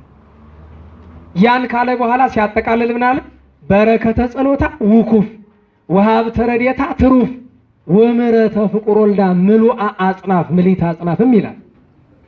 ወትረ የሐሉ ምስሌው ምስለ ኩልክሙ አሜን። እግዚአብሔር አምላክ እመቤታችን ጣዕሟን ያሳድርብን፣ ፍቅሯን ያሳድርብን። ኋላ ከቅዳሴ ሲወጡ አይግሩ አይ ምስጢር አሉ ደጎቹ። ኃጥአን ምን አሉ? አይ ምን የረባ ያረባውን ሲቀበጣጠርብን ቆየ እንጂ አሉት። ክርክር ሆነ። ኋላ እሺ የመንፈስ ቅዱስ ከሆነ ቃል በቃል እስኪ ጽፎ ያሳየናሉ። አባ ሕርያቆስ ቃል በቃል ጽፎ ሰጣቸው። ለምን? ህሊናው ላይ ታትመዋል። አይሁንም አናምንም አሉ። በዛ ዘመን ቅዳሴ ከቅዳሴያት የሚደምር ተፈትኖ ነው። እንዴት ያለ ፈተና! በእሳት በውሃ ይፈተናል። ውሃ ውስጥ ይጥሉታል። ቀለሙ የብራናው ከተደመሰሰ ይሄ ረባ አይደለም። በእሳት ያቃጥሉታል። በውሃ ውስጥ ጣሉት፣ አብረቀረቀ። እሳት ላይ ጣሉት፣ በስብት አብረቀረቀ። ኋላ ወስደው ምውት ላይ ቢያስነሱት ያ ምውት ተነስቶ የአባ ሕርያቆስን ቅድስና የእመቤታችን ክብር ተናግሯል። በዚህ ምክንያት ቅዳሴያት ደምረውታል። እስከዛሬ እንቀድሰዋለን። አባታችን አባ ሳሙኤል ዘዋልድባ ሶብአ ተቦ ለማይ በቅዳሴ ኪንዘ ይጼሊ ረሰዮ ህብስተ ሳሙኤል ጽጌ ሃይማኖት ዘአቅለዋሊ ምህረተ ወፍታ ለታምርኪ እህሊ ስረይ ኃጢአቴ ወጸበ ያቅልሊ እስመ ኩሎ ገቢረ ማርያም ተክሊ አባ ጽጌ ብርሃን የወለቀው አይደል? ቅዳሴ ማርያምን ሲቀድስ ውሃውን ምን ያደርገው ነበረ? ህብስት ያደርገው ነበረ። ክንድ ከስንዝር ከፍ ብሎ ይሄድ ነበረ። ዛሬ በዋልድባ ቅዳሴዋ ውዳሴዋ ይደገማል። በፍቅር ቅዳሴዋን ውዳሴዋን ለመድገም ያብቃን። ልቡናችን በጎ ነገር እንዲያወጣ እግዚአብሔር ይርዳን። በጎ ነገር የተባለው ትሕትናና ፍቅርን ያሳድርብን። ለምስጢራት ለምስጋና ለርስት ለመንግስተ ሰማያት ያብቃን። ይሄ ሁሉ የሆነ በድንግል ማርያም በእግዝእትነ ማርያም በእናታችን በእመቤታችን ነውና የቅዱሳን ዳዊትም ልቡ በጎ ነገር ቢያወጣ በባህሪው ባለች በድንግል ማርያም ስለ እርሷ ፍቅር የእርሷ አያት ነው። አባ ሕርያቆስም ልቦና በጎ ነገር ቢያወጣ እሷን ወዶ ነውና እሷን የወደዱ ያገኙትን በጸጋ ክብር ለሁላችን ያድለን። እንጨርሳለን። ንፍሮውን ያው በኋላ ነው የምትበሉት። ዛሬ ግንቦት 4 ቀን ነው የተገናኘ ነው። በ28 ነበረ። ሚያዝያ 29 ቀን ቅዱስ አርስጦስ ሐዋርያ ከሰባ አርድእት፣ አባ አካክዮስ ከኢየሩሳሌም፣ አባ ገምሶ ከግብፅ ከብዙሃን ሰማዕታት ጋር ዓመታዊ በዓላቸው በ30 ወንጌላዊው ቅዱስ ማርቆስ ዘአንበሳ እዚያኛው ጉባኤ ተምረናል። ዝርዝሩን ነገር አርስጥቦሎስና ማርያም ወላጆቹ ዓመታዊ መታሰቢያቸው ነው። በአንድ ግንቦት 1 የእመቤታችን ልደቷ ኢያቄም ወሐና ቅዱሳን ነቢያት አባታችን ቅዱስ ሕርያቆስ ቅዳሴዋን የደረሰበት ስለሆነ ግንቦት 1 ቀን የደረሰው በምን ታውቋል ቢሉ ይላሉ ሊቃውንት ኦ ድንግል አኮ በፍትወተ ደነስ ዘተጸነስኪ አላ በሩካቤ ዘበሕግ መሐና ወኢያቄም ተወለድኪ ብሎ ተናግሯልና ይሄ ምስጢሩን ወደዚያ ይወስደዋል። የልደቷ ቀን ወዶታል፣ ደርሶታል። ስለምን የልደቷ ቀን አስደረሰችው ቢሉ እመቤታችን ከ33ቱ በዓላት ልደቷን አስበልጣ ትወዳለችና ብለው አበው ሀተታ ትርጓሜ ሰጥተውበታል። ያን ቀን የአባታችን ሕርያቆስ በዓሉ ነበረ።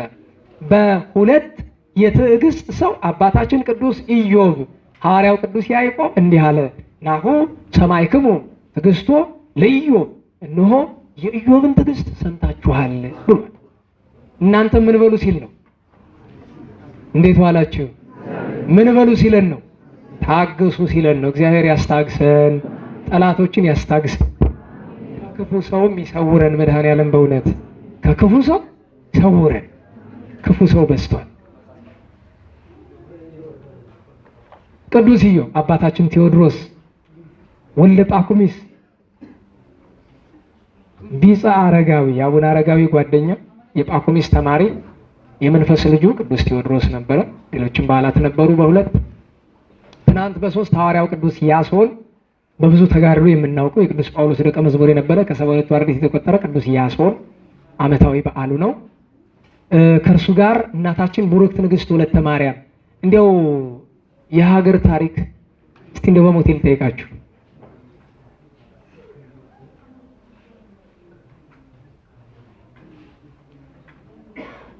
ያው አንዳንድ የተሰጣችሁ አንዱ ለወንበር ነው። እሺ አንዳንዱ ለብቻው አቅፎ ይዞት እንዳይሆን ለወንበር ነው። አፈስ አፈስ ያደረጋችሁ መብላት ነው። የእመቤታችን ክብር ነው። በነገራችሁ ላይ ስንበላው አንዳንዴ ሁሉን ነገር አይናያይ፣ አንዳንዴ ሁሉ ነገር በትምህርት ብቻ የማይገኝም ረድኤትም ይባላል፣ ጸጋም ይባላል። የሁሉ ሰው አይን እኩል ያይ ምን እንደሆነ የሚያያያል፣ የማያይ ደግሞ አይ ክብር ነው። ብሉ። ስትበሉ ተፋቅራችሁ ተፋቅረን ነው መብላት ያለብን። ዝም ብሎ ሁለት ፍሬም አትቆንጥር፣ በደንብ አፈስ አድርገው። ደግሞ አንዳንድ ወንድሞች ደግሞ እጃቸው አገር ነው የሚያክል ቆጥቡት። ዝም ብለህ ደግሞ እንዳትወስደውና እህቶች እንኳን መቼም ቢተልቅ ያው ብቻ ተፋቅራችሁ ብሉት። በ3 እናታችን ቡሩክት ንግሥት ወለተ ማርያም የምትባል ንግሥት የሚያክል እሺ ወናግ ሰገድ የሚባል ንጉሥ የሚያውቃል? ደህና ዋላችሁ? በሉ ሽልማት ልንሰጥ ነው። ሽልማታችን የአቡነ እስትንፋሰ ክርስቶስ ገድል የምሸልመው እስቲ ወናግ ሰገድን እኔ ያውቃለሁ የሚል የአባታችን እስትንፋሰ ክርስቶስ ገድል የምሸልመው ወናግ ሰገድን አውቀዋለሁ እገሌ ነው። ወናግ ሰገድ የንግስና ስሙ ነው፣ ሌላ ስም አለው። ለምሳሌ ዓለም ሰገድ ማለት አጤ ፋሲል ናቸው። አዲያም ሰገድ ኢያሱ ናቸው። ወናግ ሰገድ ማለት የአቡነ እስትንፋሰ ክርስቶስ ገድል የለም። እሺ አጼ ልብነ ድንግል ተባረክ ቡሩኩን መጽሐፌን ወሰድክ በል ገድለ እስትንፋሰ ክርስቶስ ይዛችኋል። የምትሸጡ ልጆች አመጣችኋል። ዛሬ ለእሱ ትሰጡልናለህ። አምጣ እዚህ። አይ መርቄ ነው የምሰጠው። ወዲያ አምጣ። መርቀን ነው ከዝክረ ቅዱሳን ብለን የምንሰጠው። ደግሞ በገንዘብ የገዛሁት ብለህ ለልጅ እንዳትነግረው ኋላ ደግሞ ስትወልድ። ስለዚህ ያው መጽሐፍ ሳምንት አልቆብናል ስትሉ የነበራችሁ ያው አለላችሁ መጥቷል፣ መግዛት ትችላላችሁ። ጥያቄ ልጨምር እንዴ? እሺ ወናግ ሰገድ ልብነ ድንግል ናቸው። አጼ ልብነ ድንግል የእሳቸው እናት ናት ወይም የአጼ ናኦድ ሚስት ናት። ብሩክት ንግሥት ወለተ ማርያም ደግ ሴት። ምን ሴት? በጣም ደግ ሴት። ቀዳማዊት እመቤት በሉኝ አላለችም፣ ግን ደግ ሴት ናት። ደግ በጣም በዘመኑ ረሃብ ነበረ። ጎተራ ከፍታ ነዳያንን ታበላይ ነበረች። በጾም በጸሎት የተወሰነች። የሚገርማችሁ ከአሕዛብ ነው የመጣችው፣ ግን ልቡና የጸና ደግ ሴት ነበረች። ማንን ወለደች? ልብነ ድንግልን። ማንን ወለደች? ሮማነ ወርቅን። ሮማነ ወርቅ ማለት እውነት ወርቅ የሆነች እናት፣ ቅድስት እናት። መስከረም 19 የምናከብራት የቅድስት ሮማነ ወርቅ እናት፣ የአጼ ልብነ ድንግል ሃይማኖቱ የቀና ምግባሩ የጸና አባት፣ የአምስት ድርሰቶች ባለቤት ልብነ ድንግል የእሷ ልጅ ነው። ለአዳም ፋሲካውን፣ ተፈሲ ማርያምን፣ ለኖህ ሐመሩን፣ መልካ ኤዶምን የደረሰ ቅዱስ አባት እና ኦረሬተ ሕሊና የእሱ ነው። ኋላ ግን ኦረሬተ ሕሊናን ጀምሮት ለእግዚአብሔር አስከሬኑ እንተያ አይኪ ሳትርስኑ የሚለው ላይ ሲደርስ አረፈ። ዘይእድም ለንጻሬ ከሚለው ጀምሮ ዲያቆናት ካላችሁ እዚያ በኋላ የገላውዲዮስ ነው ልጁን የጨረሰ። ዘይእድም ለንጻሬ ሰላም ለስልክ የገላውዲዮስ ነው። ኦረሬተ ሕሊና ግን የልብነ ድንግል ነው። በረከቷ አይደርብን፣ ደግነቷ አይደርብን። አባ ብሶይ ዘምሰማ ቢልጌት ዓመታዊ ባላቸው ዛሬ አባታችን ቅዱስ መልከ ጼዴቅ ኢትዮጵያዊ ሚዳ ሰሜን ሸዋ ደገኛው ገዳሙ ታምር እንዲሁ ላይ ባይን ሲያዩት ይደንቃል። ሰው ሲቀበር አይፈርስ ንቆ ያስገርማል። የእግዚአብሔር ቃል ኪዳኑ እንደውም የዩኒቨርሲቲ ሰዎች ናቸው አሉ ምን አደረጉ? ለፈተና ብለው የገዳሙ ክልል ይታወቃልና ከገዳሙ ክልል አንዱን ከውጭ አንዱን ከውስጥ ቀበሩት። በአንድ እርምጃ ልዩነት ማለት ነው። ከብዙ ጊዜ በኋላ ሲቆፍሩት ከገዳሙ ክልል ውጭ ያለው በስብሷል፣ ውስጥ ያለው ክርር እንዳለ። ለታምር አንዱን አጋድመው ቀበሩት። እኩሌታው ገዳሙ ውስጥ፣ እኩሌታው ከውጭ። ገዳሙ ውጭ ያለው በስብሶ ገዳሙ ውስጥ ያለው ክርር ብሎ ተገኝቷል። ይህ ሁሉ እግዚአብሔር እኮ አልተወንም፣ እኛ ነን የተውነው። እኒህ ጻድቅ ሰው ከሲኦል ነፍስ እስከ ማውጣት ደርሰዋል በቃል ኪዳናቸው። አቤል የሚባል አንድ ወዳጃቸውን አወጥተዋልና እኔ የሚያስገርመኝ ነገር እዚያው ገድላቸው ላይ ያለ ነው። ሲኦል ላይ ታሪኩ በጣም ሰፊ ነው። መኮንኑን ጌታ ነገራቸው ንስሐ እንዲጨርሱለት። ንስሐውን እንደጀመረ ነው የሞተውና ሄዶ ሲኦል ገባ። ምክንያቱም አስቸጋሪ። ኋላ እሳቸው ንስሐውን ዘለቁለት በጭንቅ በመከራ ደማቸው እስኪፈስ ድረስ። ኋላ ግባና ፈቅጄልሃለሁ አሉት። ጌታ ሆይ ይሄ ለአንተ ለፈጣሪ እንጂ ለፍጡር እንዴት ይቻላል? እኔ እንዴት ሲኦል ገብቼ ነፍስ አወጣለሁ አሉት። አይ ወዳጄ መጽሐፍ ያለውን አልሰማህም ወይ? በወንጌል የተናገርሁትን አማን አማን ብለክሙ ዘአምን በግብረ ዘአነ ገብሩቱን ይገብር። እውነት እላችኋለሁ በእኔ የሚያምን እኔ የምሰራው ይሰራል። ጌታ ከሲኦል ያኮኑ ቃል ኪዳኑ ገብተው እሱም ብቻ አይደለም በጌታ ቸርነት ሌሎችንም ይዘዋቸው ወጡ። አባታችን አቡነ መልከ ጼዴቅ ኋላ አካላቸው ይከረፋል። የሲኦል ሽታ ጌታዬ እንደዚህ እየከረፉ ምኑን ማረካቸው አሉ። ለወዳጄ ለመላኩ ስጣሉ። መላኩ ወስዶ በሕይወቱ አጠመቃቸው። ሊያስገቡ ሲሉ እመቤታችን መጣች። ስጠኝ አባ መልከ ጼዴቅን እሱን ኢትዮጵያዊውን ለኔ ስጠኝ አለው። እንዴ እመቤቴ የኔ እኮ ነው የኔ አስራት ነው። አይ የኔ ነው፣ አይ የኔ ነው፣ የኔ ነው። ተከራከሩ። ሐማን ይሄዳሉ። አሁን ተከራከሩ ሲባል አባ መልከጼዴቅ እመቤታችን ተከራከሯት ማለት አይደለም። ፈሊጥ ነው፣ ፈሊጥ ነው። ከጌታ ዙፋን ሄዱ። ጌታ ሆይ አሉ አቡነ መልከጼዴቅ አቤት፣ ይህች ነፍስ ያንተ ናት አላልከኝም ብለዋል። አዎ ብያለሁ፣ ይኸው እመቤቴስ ለእኔ አምጣ እያለች ስጣት እንጂ ለምን እንኳን እሱ አንተ ራስህ እሱ አይደለ አይደል? ለካ እንደዛ ነው። በይንቂ ብሎ ሰጥ። እንዲህ ያለ ነገርማ በእውነት በጣም ገድለኛ ናቸው። 300 ጊዜ ራሳቸውን ይገርፉና ወገባቸው ሳይሆን ምናቸው ይደክማቸዋል፣ እጃቸው። ገራፊው ደቀ መዛሙርትን በደንብ ማግረፉኝ ብሎ እንደገና በደቀ መዛሙርት ይገርፋሉ፣ የክርስቶስን ግርፋት እያሰቡ። የሚገርማችሁ ስብከተ ወንጌል ወዳጅ ናቸው። ወንጌልን ሲሰብኩ ብዙ ረቂቅ ድንቅ ተአምራት ተሰርቶላቸዋል። ከጌታ ጋር እስከ መቀደስ ደርሰዋል። ኢየሩሳሌም ብዙ ጊዜ ኑረዋል። በትግራይ ነበሩ፣ በዚህ በበጌ ምድር ነበሩ፣ በሸዋ ነበሩ። የቤተ መንግስት ሰው ናቸው። የሚገርማቸው 13ኛው ክፍለ ዘመን መጨረሻና በ14ኛው ክፍለ ዘመን የነበሩት ደገኛ ታላቅ ጻድቅ አቡነ መልከጼዴቅ ካህኑ። በእውነት ቃል ኪዳናቸው በጣም ሰፊ ነው። በረከታቸው ይደርብን። ሌላ ዛሬ ያከበርናቸው አባት አባ አድሃኒ ናቸው። አቡነ አድሃኒ ቅድም ምህላ ላይ አድሃኒ አባ ባርከኒ ያለን ለሳቸው ነው። አድሃኒ ማለት ከአቡነ ተክለ ሃይማኖት ደቀ መዛሙርት ከ12ቱ ምሁራነ እድ አንዱ ናቸው። ሀገረ ስብከታቸው ዳሞት ነው። የዳሞቱ ታላቅ ሐዋርያ ጻድቁ አባ አድሃኒ። አድሃኒ 3 ናቸው። አድሃኒ የአባ ሊባኖስ ዘመጣ ተማሪ ሌላ ናቸው። አድሃኒ የደብረ ሊባኖስ ሌላ ናቸው። አድሃኒ የደብረ ሊባኖስ ሌላ ናቸው። የዳሞ ሌላ፣ የአባ መጣ ሌላ፣ የደብረ ሊባኖስ ሌላ። ዛሬ ያከበርናቸው የደብረ ሊባኖሱ አባ አድሃኒ። አባ ዮሐንስ ሶሲማኖዳ ዓመታዊ በዓላቸው ነበረ። ነገ 5 ነው። ታላቁ ነቢይ ቅዱስ ኤርምያስ ነቢየ ብካይ ነገ የሚያለቅሰው ንዑድ ነው፣ ክቡር ነው። 70 ዘመን ያለቀሰው ነቢይ ነገ ነው ረፍቱ። ታላቅ ነቢይ ነው። በረከቱን እንሳተፍ። ታዲያ እዚህ እንመጣለን። የንታ ያስተምራሉ አለ አይደል? ጉባኤው ነገ ሐዋርያት። አዎ ነገ እዚህ የንታ ጉባኤ አለ። ዛሬ ጉባኤ ቀይርን እኮ ለዚያ ወደ ማክሰኞ የመጣ ነው። ቅዱስ ኤርምያስ በ6 ኢትዮጵያዊ ታላቅ ጻድቅ እናታችን ቅዱስ ሰሎሜ እናታችን ሰሎሜ የምትባሉ ሴቶች እስቲ አክብሯት፣ የሱም ተሸክማችሁ ኢትዮጵያዊቷን ሰሎሜ አክብሩ፣ እስራኤላዊቷንም አክብሩ፣ በረከታቸውን ተሳተፉ። የደብረ ሊባኖስ ቅዱስ ሰሎሜ በ6 ናት። የዚያን ቀን ሁለተኛው ታላቅ ቅዱስ መቃሪዎስ ለሊቃውንት ምስክር እንዲሆናቸው ኢታስተማሰልዎ ለቅርባን ከመህብስት ራቆ አኮኑ ስጋ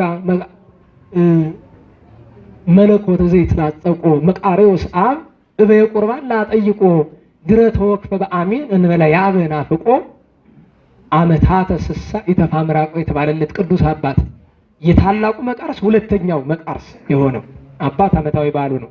እነ ቅዱስ በንደላኦን ሌሎችም ቅዱሳን የዚያን ቀን ዓመታዊ በዓላቸው ይከበራልና አባ ይስሐቅም በ7 2 ታላላቅ ቅዱሳን እናከብራለን። ከሌሎቹ በዓላት በተጨማሪ አንደኛው የታላቁ ሊቅ የቅዱስ አትናቴዎስ ሐዋርያዊ በዓል ነው።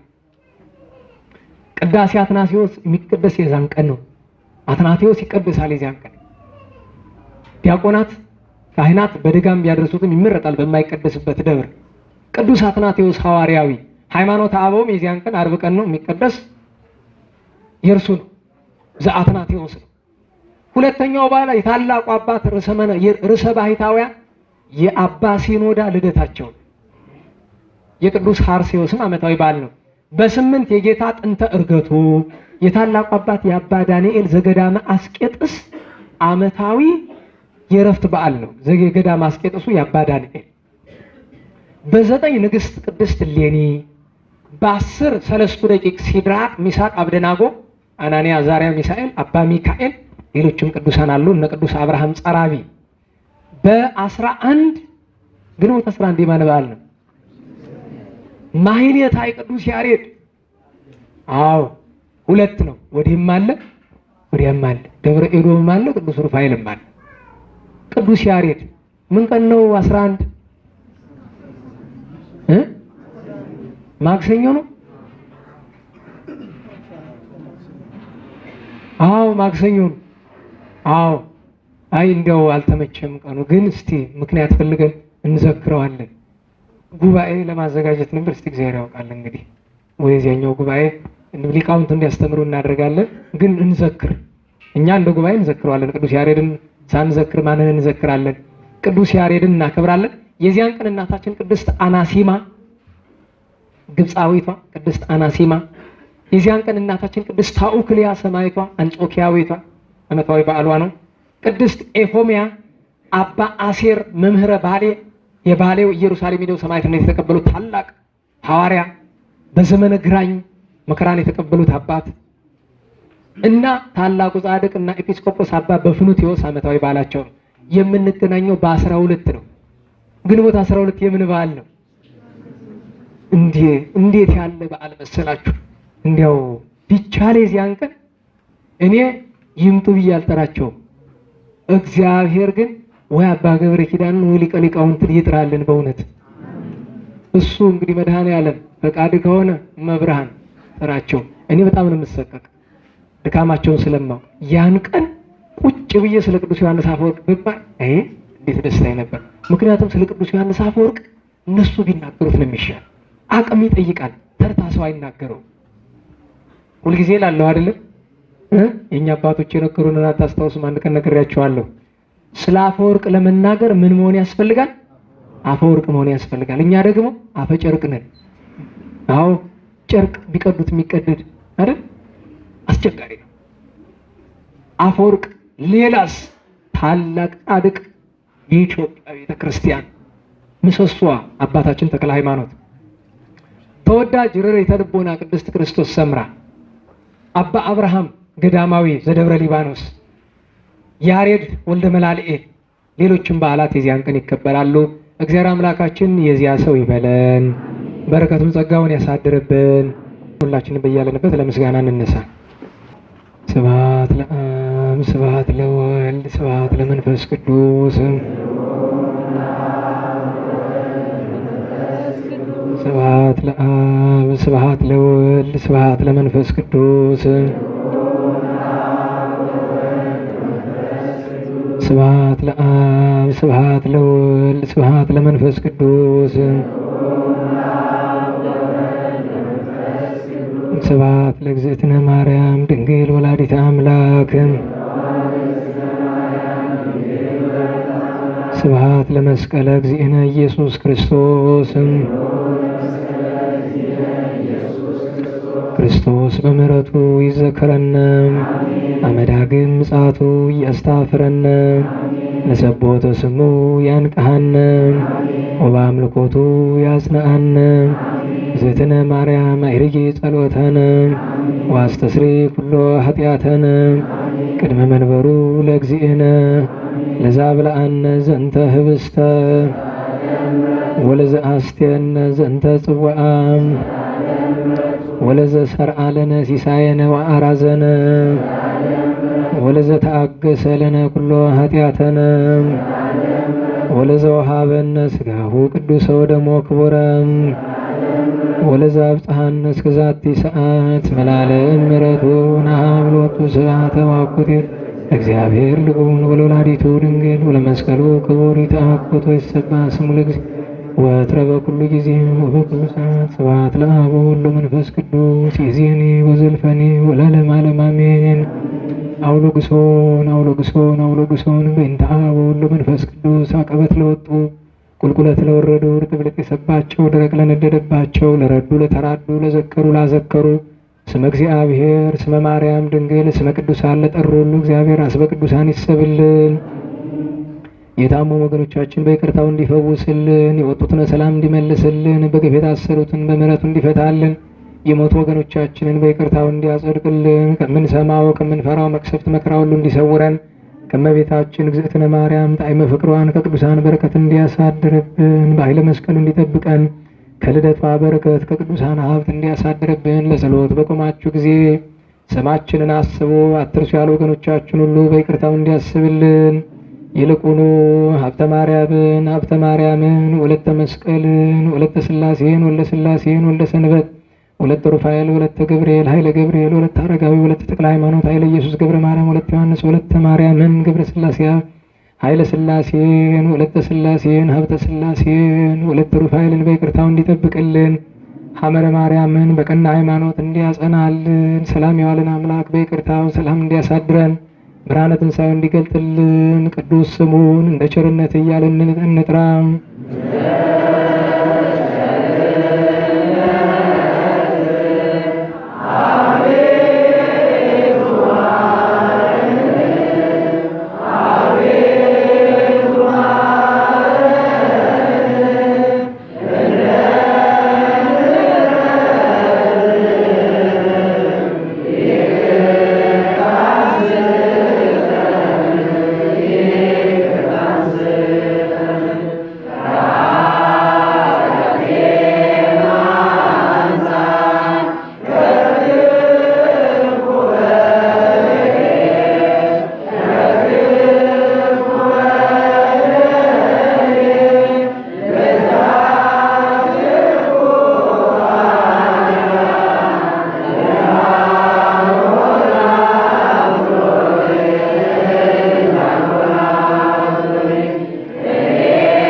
እንዲሁም በምድርቱ የዕለት ምግባችንን ስጠን፣ በደላችንን ይቅር በለን እኛም የበደሉንን። አቤቱ ወደ ፈተና አታግባን፣ ከክፉ ሁሉ አድነን። መንግሥት ያንተ ናትና፣ ኃይል፣ ክብር፣ ምስጋና ለዘላለሙ አሜን። እመቤታችን ቅድስት ድንግል ማርያም ሆይ በመልአኩ በቅዱስ ገብርኤል ሰላም እንልሻለን። በሐሳብሽ ድንግል ነሽ፣ በሥጋሽም ድንግል ነሽ። አሸናፊ እግዚአብሔር እናት ሰላምታ ክብር ላንቺ ይገባል። ከሴቶች ሁሉ ተለይተሽ አንቺ ቡርክት ነሽ፣ የማኅፀንሽም ፍሬ ቡሩክ ነው።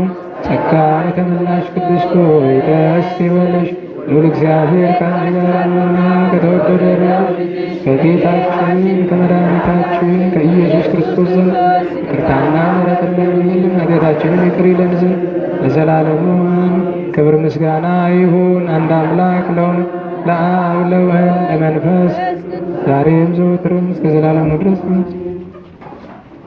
በጸሎት ስለነበረን ጊዜ ቅዱሱ አምላካችን እግዚአብሔር ስሙ የከበረ የተመሰገነ ይሁን። የከበረ የተመሰገነ ይሁን። እሺ ለሁሉም የዛሬ ጉባኤያችን ከሙሉ በክፍሉ ከረጅም ባጭሩ ይህንን ነው የሚመስለው።